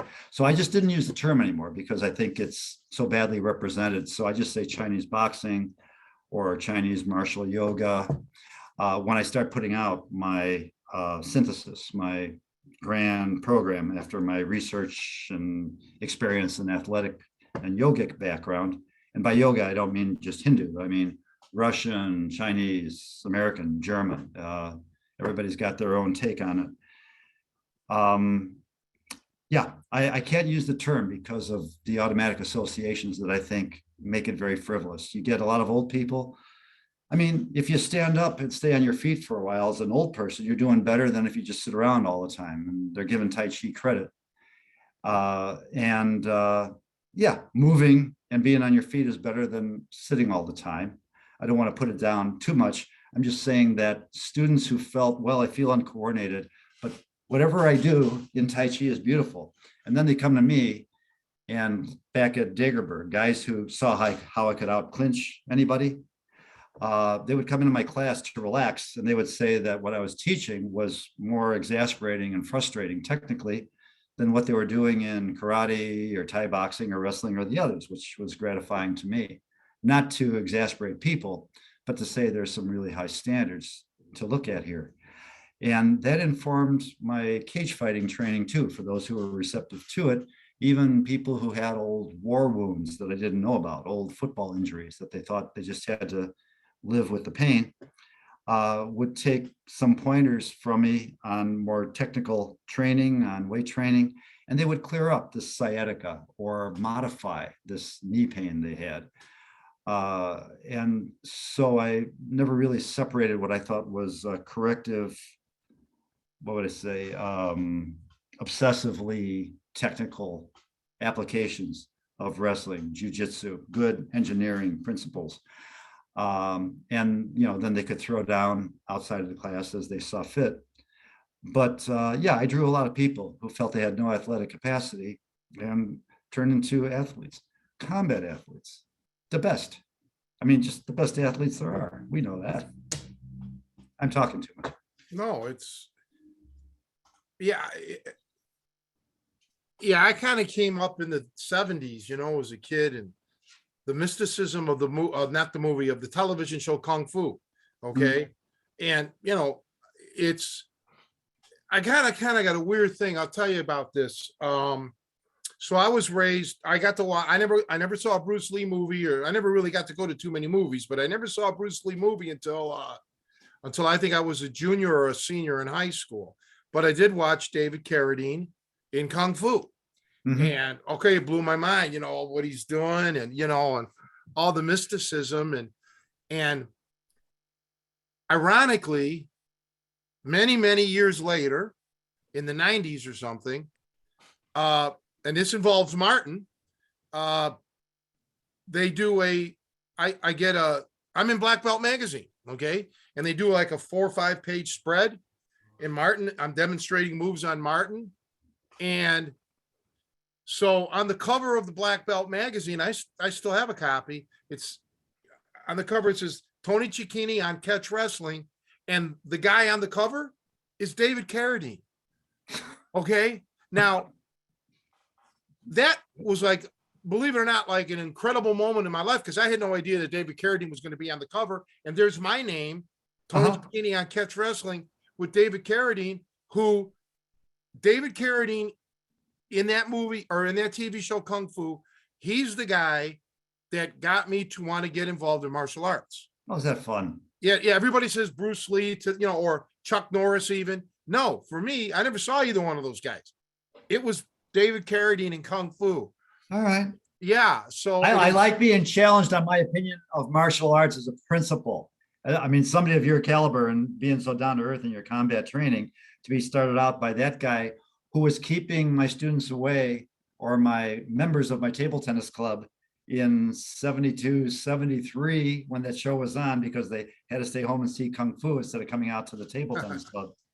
Go on. Well, I was young, and even when I started boxing first, well, even when I started studying catch in the very beginning, it took a while before I started to get to the good stuff. I had to get conditioned, and while I'm getting conditioned, he's putting moves on me, not instructing me, but he's teaching me conditioning, teaching me how to rip.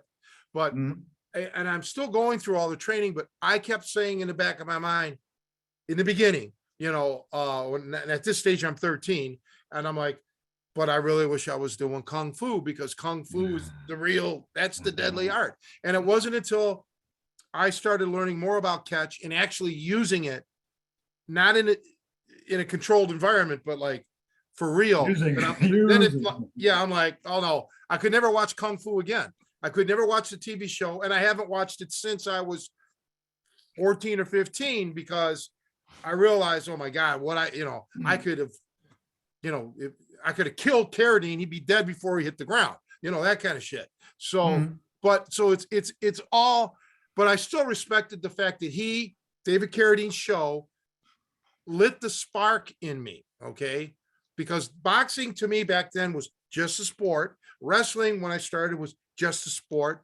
And then I got old enough, I got the brain to start realizing, no, boxing is more than a sport. Wrestling is more than a sport. This is, like you call it, primal. This is, combat oriented. And this is a stuff. And I remember my grandfather, we weren't really close. I mean, he raised me, but he was a pro boxer and all that. And he used to tell me he had a real hard time with this martial arts stuff. Okay. First of all, he was in World War II and he was in the Pacific Theater. Okay. Oh yeah. So let's get, so this Japanese karate shit, he wasn't buying any of that. Right. And he used to tell me, not in a nice way, when I'm talking about all this martial arts stuff, or he started dropping names. He would just say out of the blue, Frankie Campbell, Ernie Schaff, Benny Parrott, so I'm thinking Benny Parrott, Frankie Campbell, these guys are dead. Why is he talking about it? And then the light bulb went off. Yeah, they died in the ring. They were killed in the ring by a boxer, not by karate men, but boxing can kill you. Okay. And it took me, I was a kid, so, I wasn't like, it took me a while to make that kind of connection. And I never forgot that. So yeah, boxing can kill you. So I laugh at people who don't respect boxing. A brief echo on that. I say how I fall into really good stuff when the time comes. When I was at the YMCA getting into powerlifting, there was a small, rugged Italian guy there with a very lived-in face, powerfully built. And he was doing like slaps against the heavy bag. And we had an Irish guy there, Paul Rogers, who had been heavyweight contact karate champion of Europe. Now, again, these people just come across me. I didn't know that, and he didn't know I was deadlifting near 500. We just liked each other, and then we found out why. Oh, you've got something substantial that you don't, wear on the back of your shirt or anything. But he would be watching this Italian guy who was about 40 or 50 and looked 60 face, but again, the power was unmistakable, smacking. And Paul recognized, he said, "Oh, that's a punch. That's a punch." And this guy approached me. Maybe he saw me watching him, but he approached me and he wanted to put the gloves on me and, get me sparring around a little bit. I didn't know why. He was compact. He was stocky. And I've always thought I've had a funny body. I do have a funny body, but I didn't know that a body like Tommy Hearns with our reach, The man. with our reach, is quite an advantage. The same thing happened, Joe, when I came over to Fred's. Guys were telling me about how well built I was. And I'm not, and I was waiting for them to crack a smile and laugh because they were making jokes. And then in the Thai boxing class, I saw what an advantage I have.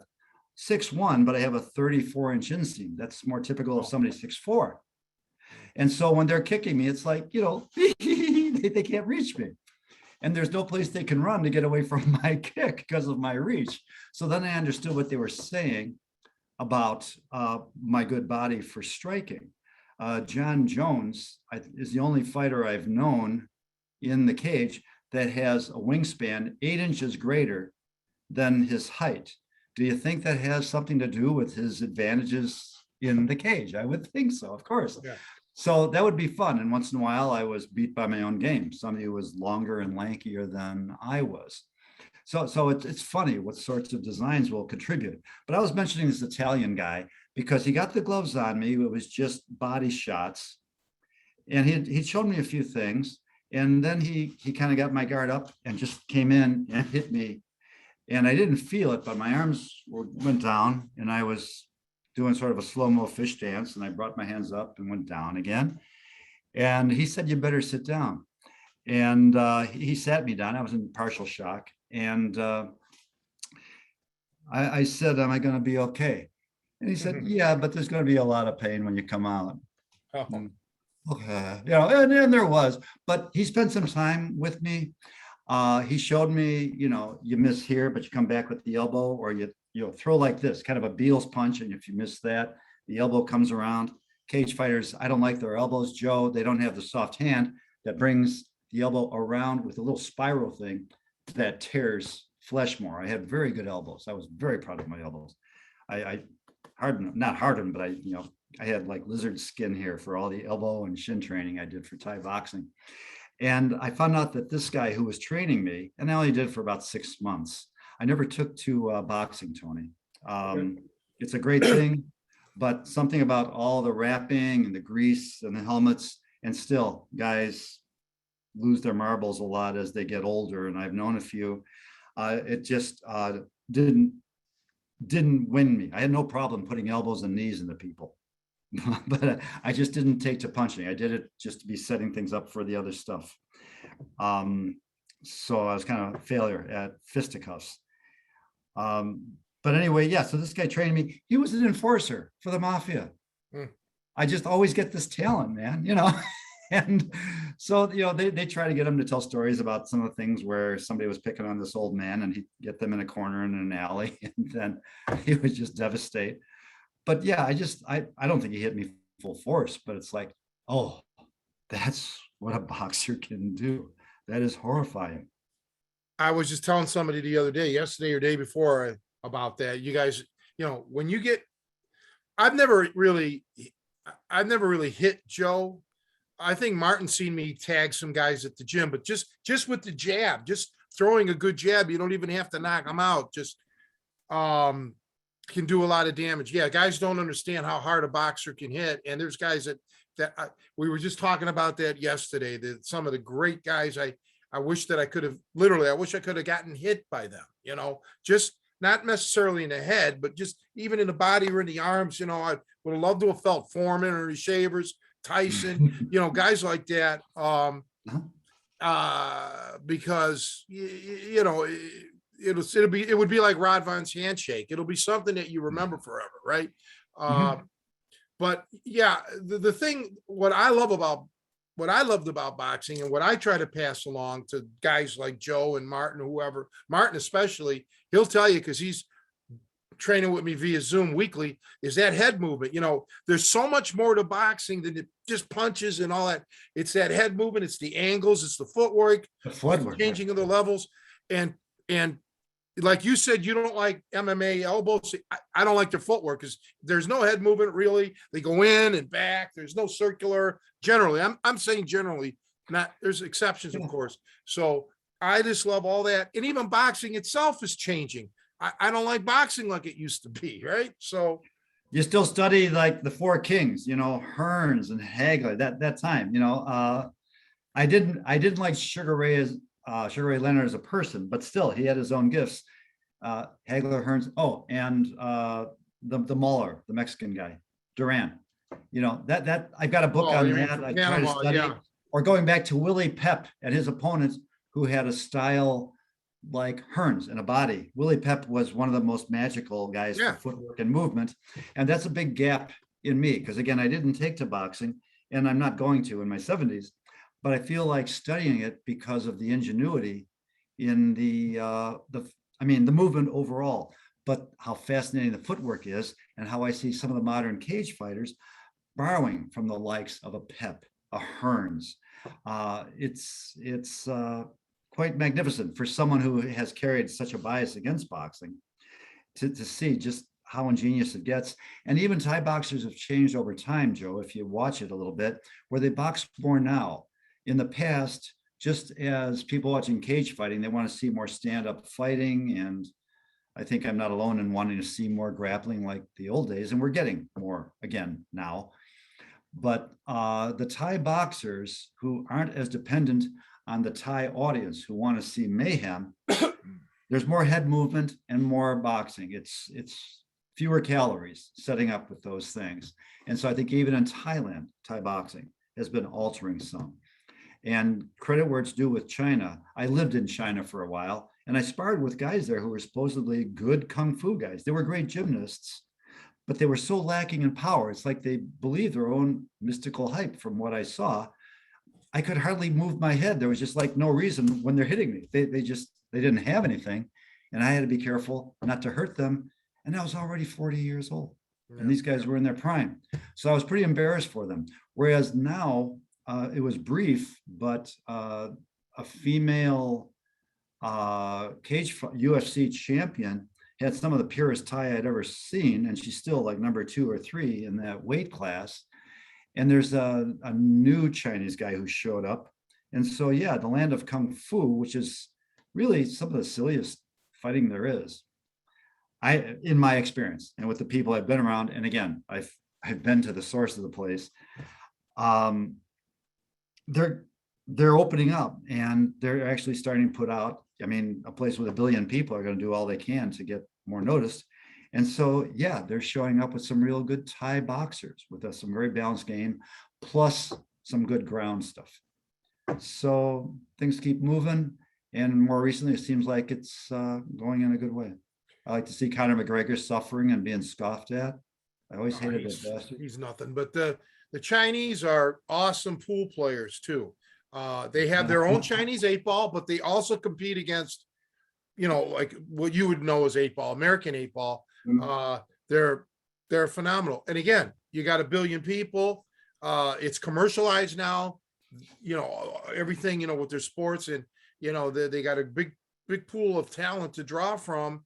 And they still don't do certain sports, like, again, generally I'm saying now there's always exceptions, but you're not going to get a bunch of Chinese playing Major League Baseball or NFL football.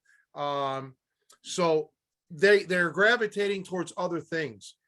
But when you mentioned Willie Pep, one of the greatest defensive fighters of all time, Sandy Sadler had his number, man. That's it. That's the guy who got him. Yeah. I got a book just on those 2 guys. Yeah. And that's what I thought. Sadler was a little reminiscent of Hearns. Terrific power and gangly. I think if it wasn't for Sandy Sadler, people would be talking about Willie Pep as much as they do Sugar Ray Robinson, because Robinson's considered the best of them all, pound for Mhm. pound. But, you know, Willie Pep, you know, there's always somebody, right? But you know, me growing up, when I was really young, I remember Carlos Monzon, the phenomenal middleweight. Of course, you had Duran from Panama as a lightweight. He was savage. As he got heavier, you know, he didn't have that. He was getting older, but man, when he was a lightweight, it was frightening to see him. That man was amazing, and he's I will still. add quick. I will interrupt you briefly because again, Duran, out of those four, talking again as a blend of soft and hard fighter, they said Duran wasn't a counterpuncher, but he was great in what we call following a strike Yeah. and counter and hitting at the same time. And that was something, again, that people found very annoying with me, including people who are much better. So Duran, for just growing up brutal and having to deal with such tough people. And yeah, he was less disciplined about his weight outside of when he got out of the ring, because even for a boxer, he grew up in unusual poverty and violence. So yeah, he aged himself and had to keep getting back because he didn't handle his money well. But yeah, he had some magical stuff. But then also, you know, they'd ask him, what about going up against Ali? And he pretty much said, oh, come on, man. He's too big. He's very, very good. Well, what about on the street? And he just got this, you know, demonic Mr. Hyde look. He's like, oh, street, I kill Ali. And just like blood dripping from his mouth. So he was a savage. And he had, again, speaking Tai Chi, he had some real good softness. He had ingenuity in his game that I could appreciate. Well, he knew a lot of dirty tricks. One of the things is, okay, like when you throw a hook, well, Duran a lot of times he'd do this with a hook. So he's throwing his hook, but he's coming in with his head. Okay. So he'd headbutt the guy. Many times he'd get away with that, you know? So yeah, he would lead a lot with his head. And that's another thing about people that aren't really like deep scholars on fighting. They just assume that a boxer's always going to fight by the rules. But boxers all know elbows and forearms and headbutts and groin shots. You know, it's just that they don't do it, obviously. Rabbit punches, kidney punches. They can't do that, but they know how to do it. That was one of the first things one of my early coaches taught me, because of the neighborhood that I lived in.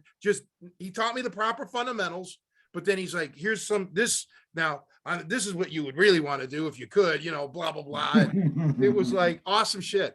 So kind of like you, I kind of lucked into meeting these people that were just, you know, talented in certain ways. Some people were famous, others nobody would ever have heard of, just local guys that knew their stuff. So you and I, Hal, are really lucky like that. Now, this guy, you guys have mentioned him earlier today, Manny Kim. Now, that name's familiar. Joe, have I ever met that guy? He's definitely, I think back in the old days at the old Tool and Die, he was definitely out there. I think I was definitely there with him at like kind of a weekend seminar you did. That was the first Right time. back. I'm getting some water. Okay.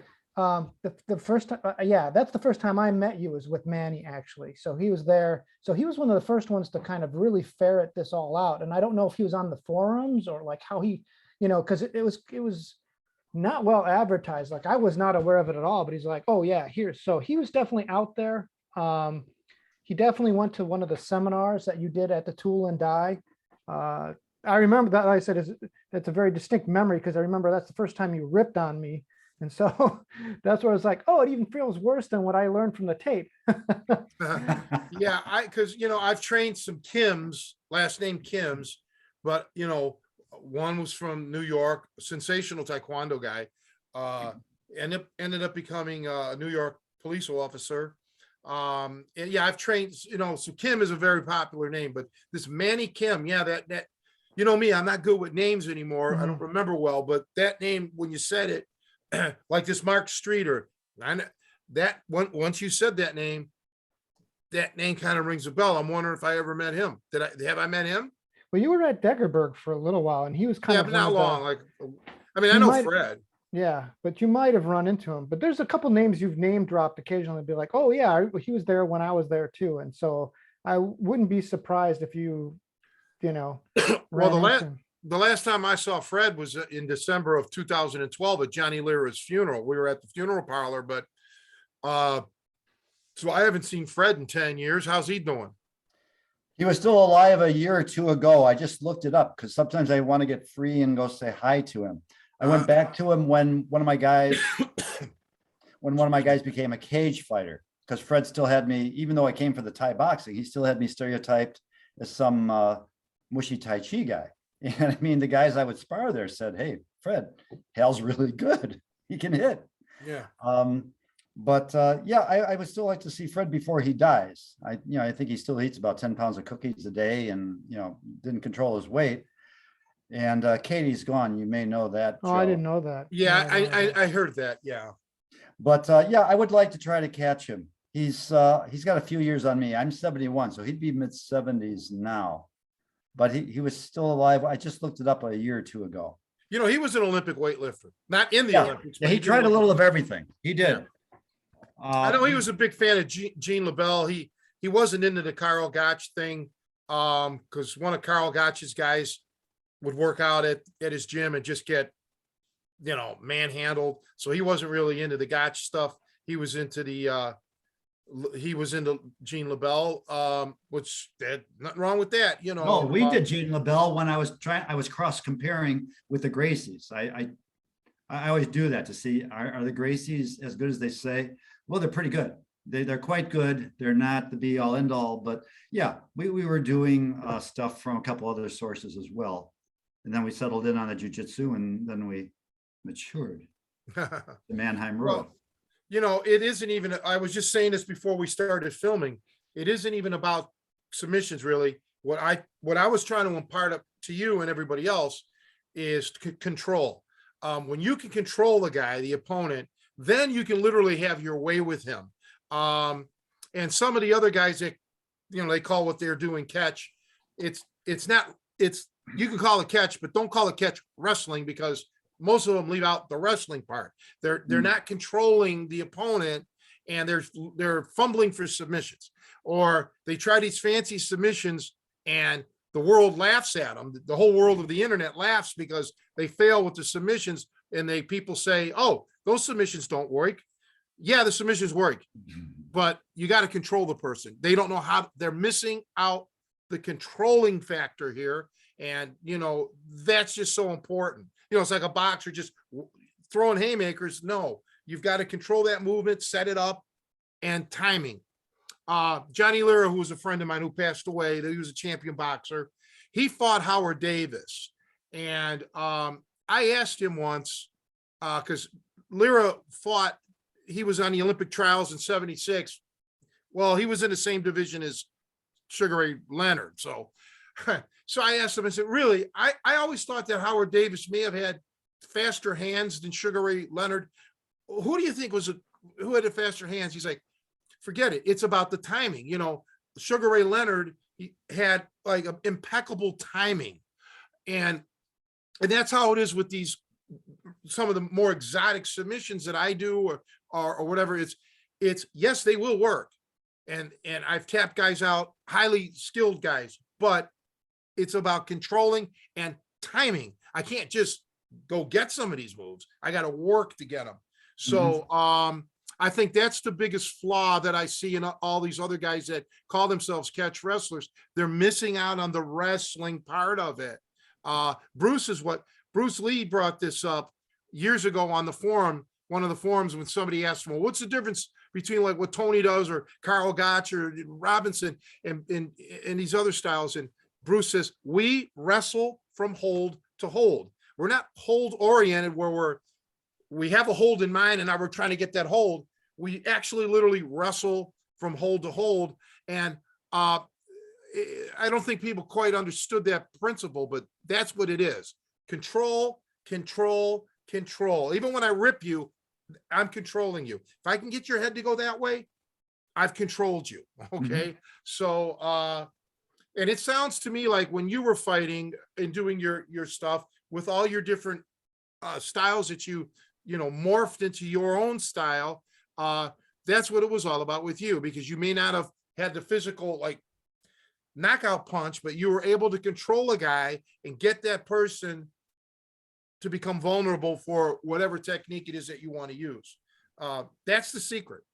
It's control. I'll respond to that if Joe can help me.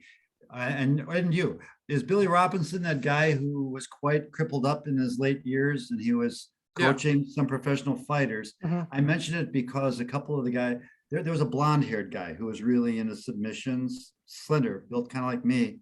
And he would bring up one of his techniques to Billy, and whatever he told him, Billy would refine it with superior wrestling and positioning and control in moving in to that hook.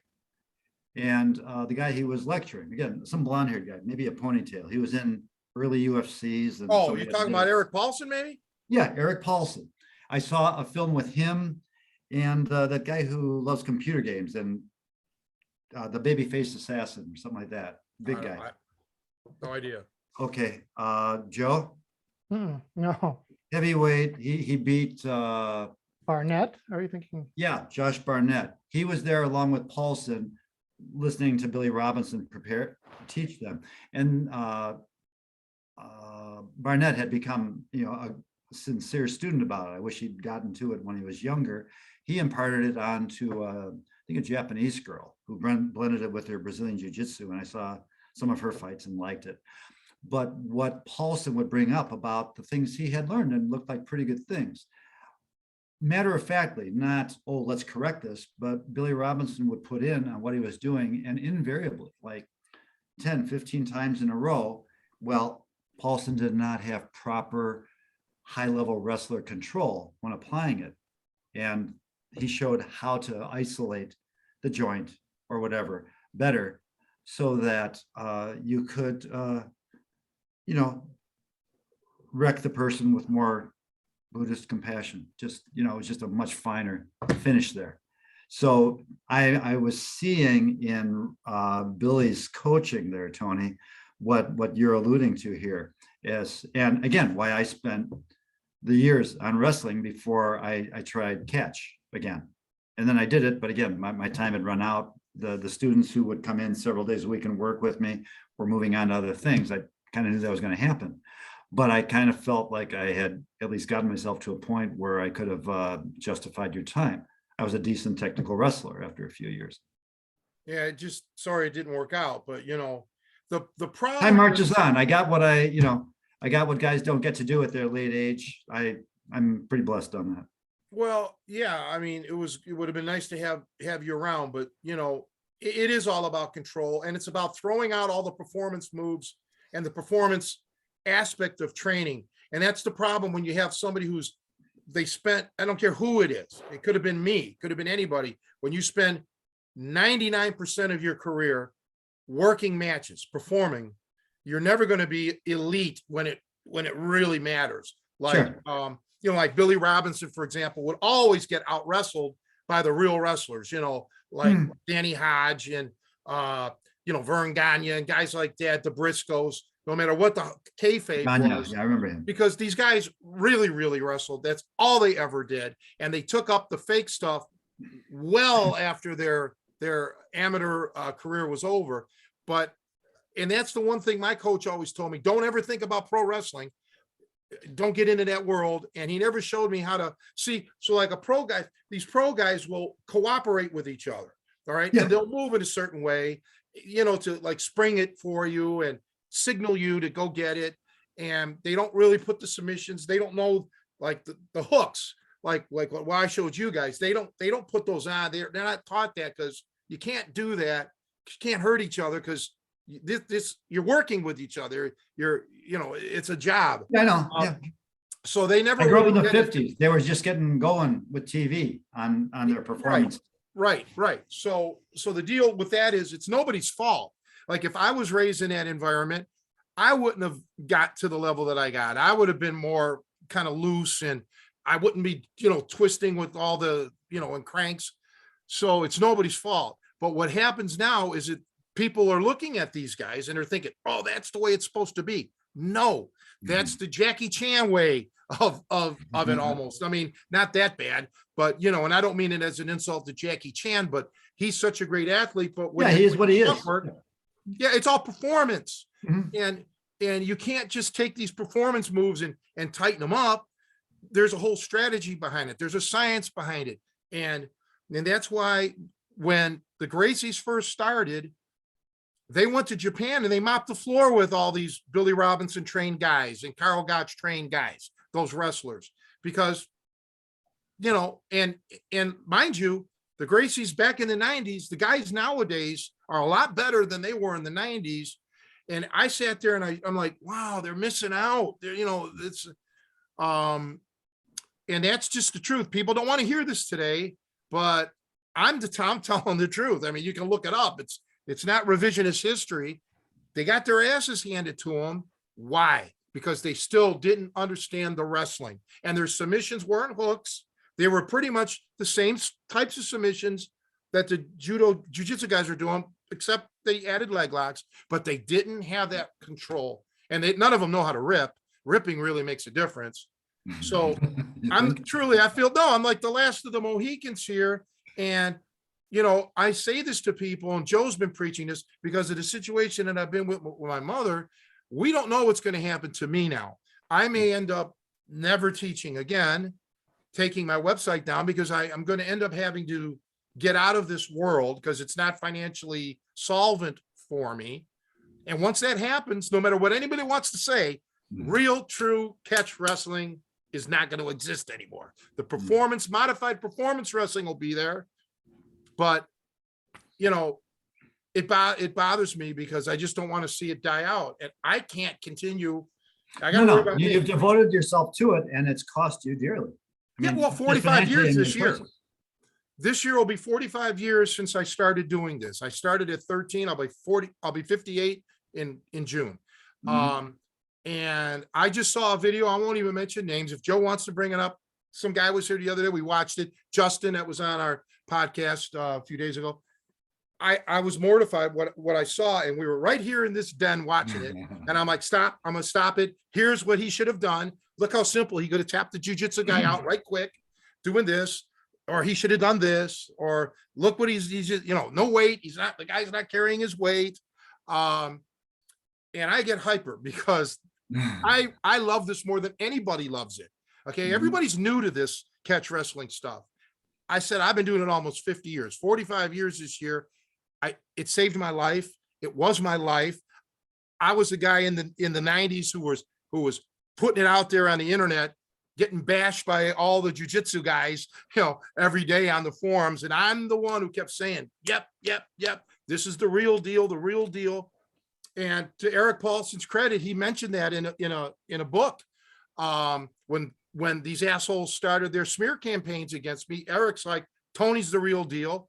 Josh Barnett says Tony's the real deal, but Tony is the one who brought catch back out into existence, you know, and it's different than the Billy Robinson, Carl Gotch Japanese stuff. This is American catch wrestling that predates, you know, Billy Riley started the Snake Pit after World War II. I mean, 46 or something like that. All the great champions were well before that, you know, Frank Gotch, Farmer Burns, John Pesic, Strangler Lewis. We're talking 1910s and 1920s and, you know, into the 30s. I bought those books, Burns with a neck like a thigh. Oh, and they were legit, you know, it's not all of them I mean, they did work matches too, but it bothers me. I'm pontificating now, I'm preaching, but God damn it, this is absolutely my life. And, you know, and I basically do it for nothing. You know, I really don't make a living doing this. Right. But I'm going to tell everybody out there, when I go, real, true, the most authentic catch wrestling will no longer exist. Yeah. Joe, I'm just saying what you already know what we're doing here, but I just said accurately that Eric Paulson, a good, sincere guy, was shown wrestling skills from Billy Robinson that surpassed what he had. You're saying how many guys were better than Billy Robinson? Oh yeah. If I look back at it now that I have some good rudimentary wrestling for the years I gave it from a guy who was a very good technical wrestling coach on a high school level, I might see what you're talking about. But just the depths that there are to wrestling, where there's such a reputation that it's just the maddest dog, you know, the guy with the strength and the hunger, that's all there is to it. Where I just found out how technical it was because Joe, didn't I make you a copy of what we had there with the wrestling?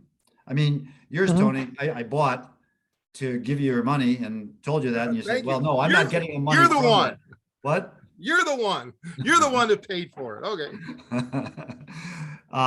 It was only fair, but I modified Keith Lawrence's wrestling, Joe. I didn't change a thing he did, but he didn't have it structured and organized for people who were first coming to wrestling as adults, because he had a milieu. All his wrestlers were conscious of their skills and were good wrestlers in their own right. They had to know what they were doing. So with that milieu in the high school, he didn't have to structure it because it was such a high knowledge, high level milieu in that high school that really did collegiate level wrestling. But yeah, wrestling goes deep, of course. I mean, for the few years I gave it with the high school wrestling, it was pretty exciting stuff. I see guys, Joe, throwing Granbys in the cage, and I thought, boy, their Granbys stink. And when my guy Kent went up to Minnesota to study chiropractic, he weighed only 135, 140 pounds. He rolled with a couple of guys there who were much bigger than him and wrestled them even with submissions and hooks allowed. The third guy beat him, but then he pulled back and said, this guy's a better technical wrestler than me. And they're like, wow. And Ken was wondering who he was. He was the head coach at the University of Minnesota. So it was a hell of a compliment to him about his foundation, because Kent was one of the few guys who would stick it out going after the foundation. Ryan, when he got into the cage, he said he never felt he was that dynamic a fighter, but he felt he was pretty bulletproof with his ground fighting. So he could just work through and get his pro card. So yeah. And the Granby roll came out of a high school in Virginia. You know, a Granby high school. This coach I'm talking about is from Virginia, but he did create the Granby, but maybe he got it from somebody in that territory. Yeah, So I mean, Steve was out you of know, see Virginia. now amateur wrestling has changed so much through the years with the rules, and you know, and a lot of guys want to just become takedown wrestlers, but the folk style wrestling, which is, you know, was unique to America. I think maybe Canada might be doing some of it. You know, it in its pure form had a lot of emphasis on mat work, you know, not submissions, but you know, there's so much about the control. And that's what I was all about. Just learning to control, throwing in the ripping. The ripping changes the whole thing, changes the whole complexion of it.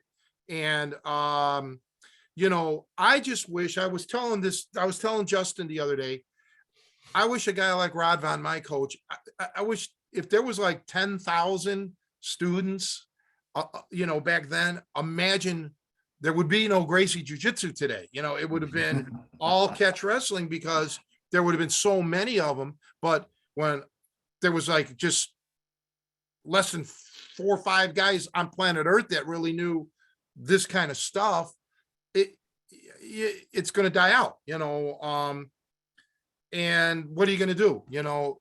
And I'm sure that there's been other systems of fighting, you know, way back that probably have died out. We don't know about it any longer. But wrestling has been around for thousands of years, you know. When I say primal sport, I'm referring to athletics that were pursued before there were humans, what carnivores were doing.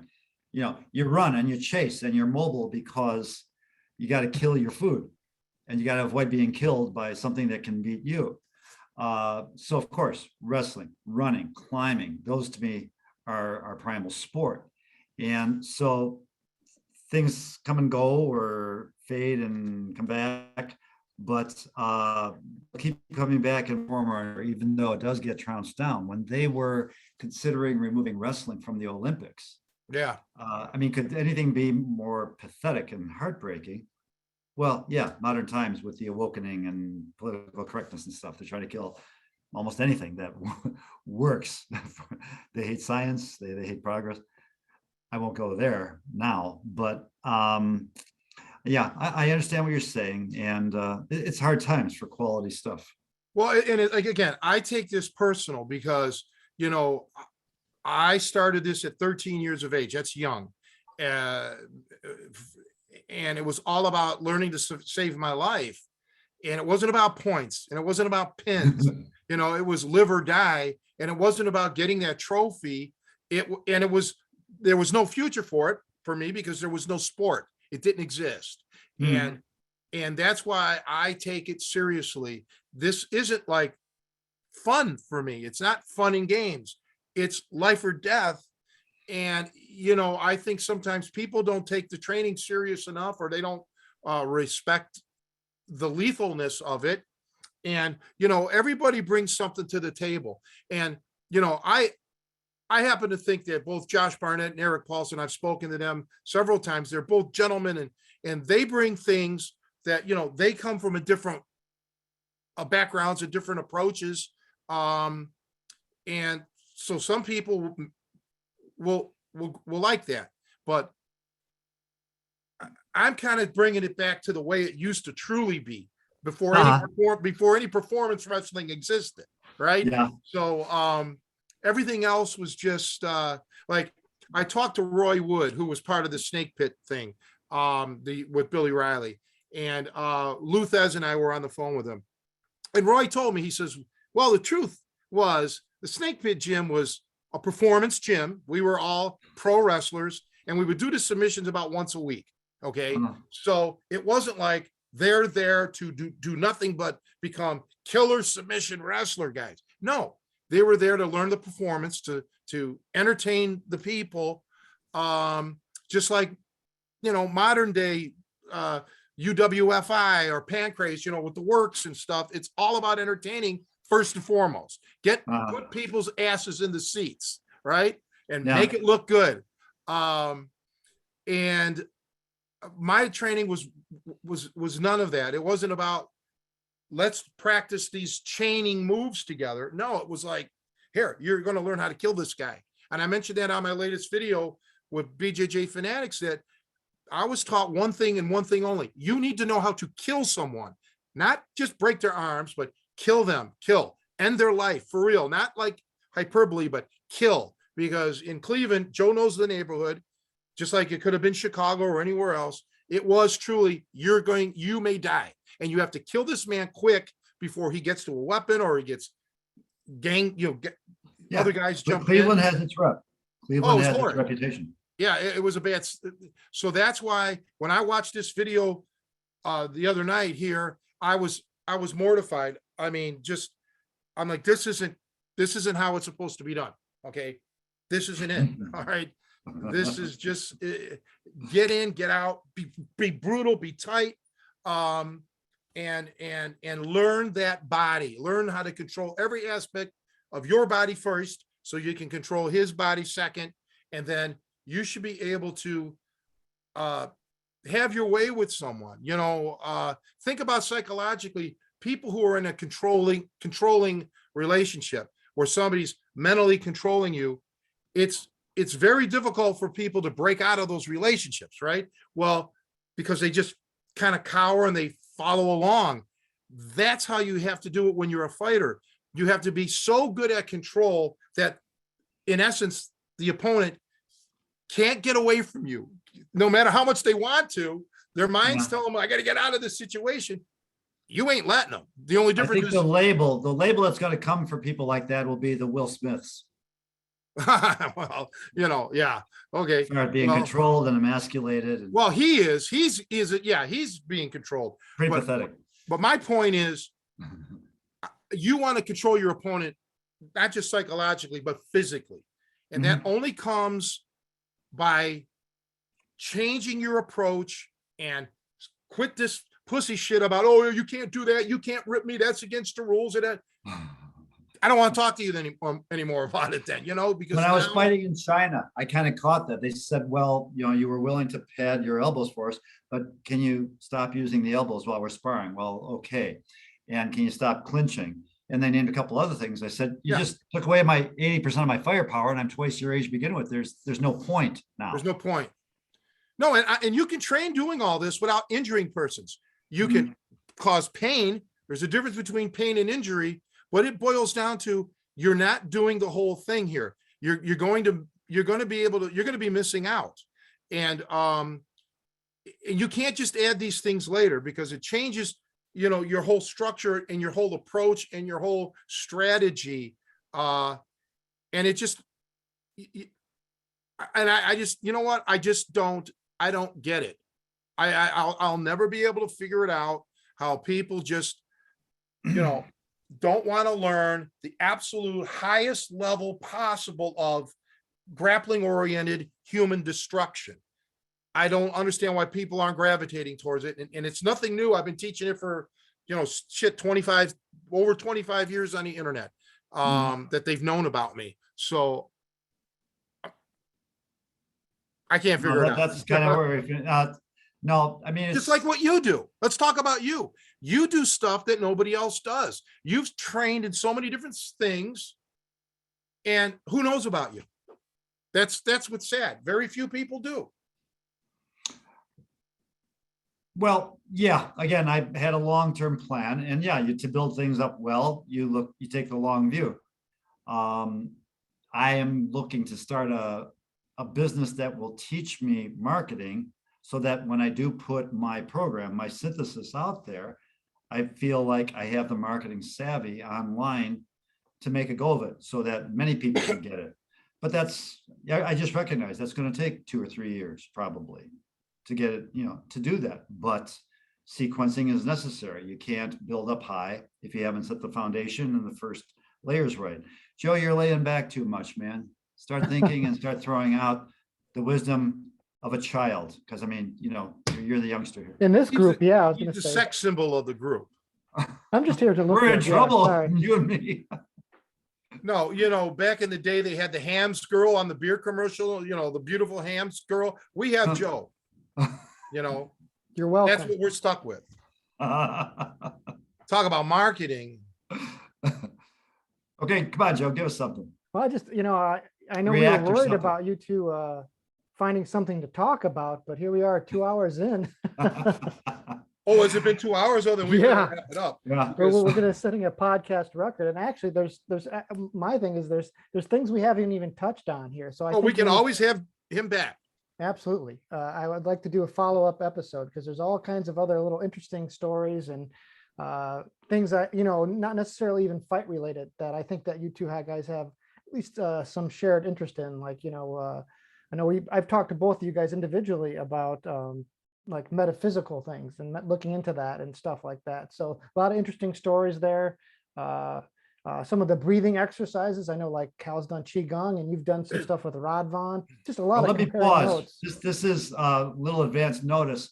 My breathing section for now, I call it cigar breath because Tony has that, so that's because it stands for cigar. China, India, Germany, American, and Russian breathing techniques. So I never pass on an opportunity for a good stupid pun. But yeah. Breathing I hope is we kind of can. big. I hope we can one day meet again in person because for me right now, I can't leave the area. But maybe if you're ever in town, if you want to go see Fred Degerberg after you see him, let me know. I'm on the way. I'm actually. You have to come through here to get to Chicago, probably. I'm in Pewaukee frequently. Not to go into detail, but I have a very tiny jaw for having too many teeth removed for orthodontia when I was a boy.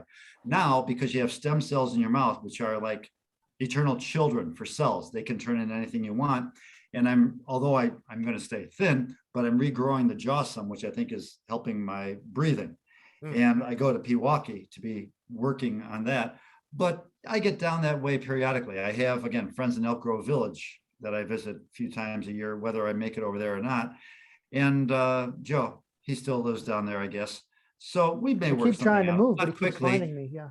Sir, yeah, I'm in the similar recluse situation to you, Tony. Not similar in our circumstances, but I really have to hunker down on my computer and focus. And I live in Madison, which was considered one of the second most liberal towns in the country next to Berkeley. I'm not quite at home here, and I've worn out my welcome with a lot of the people.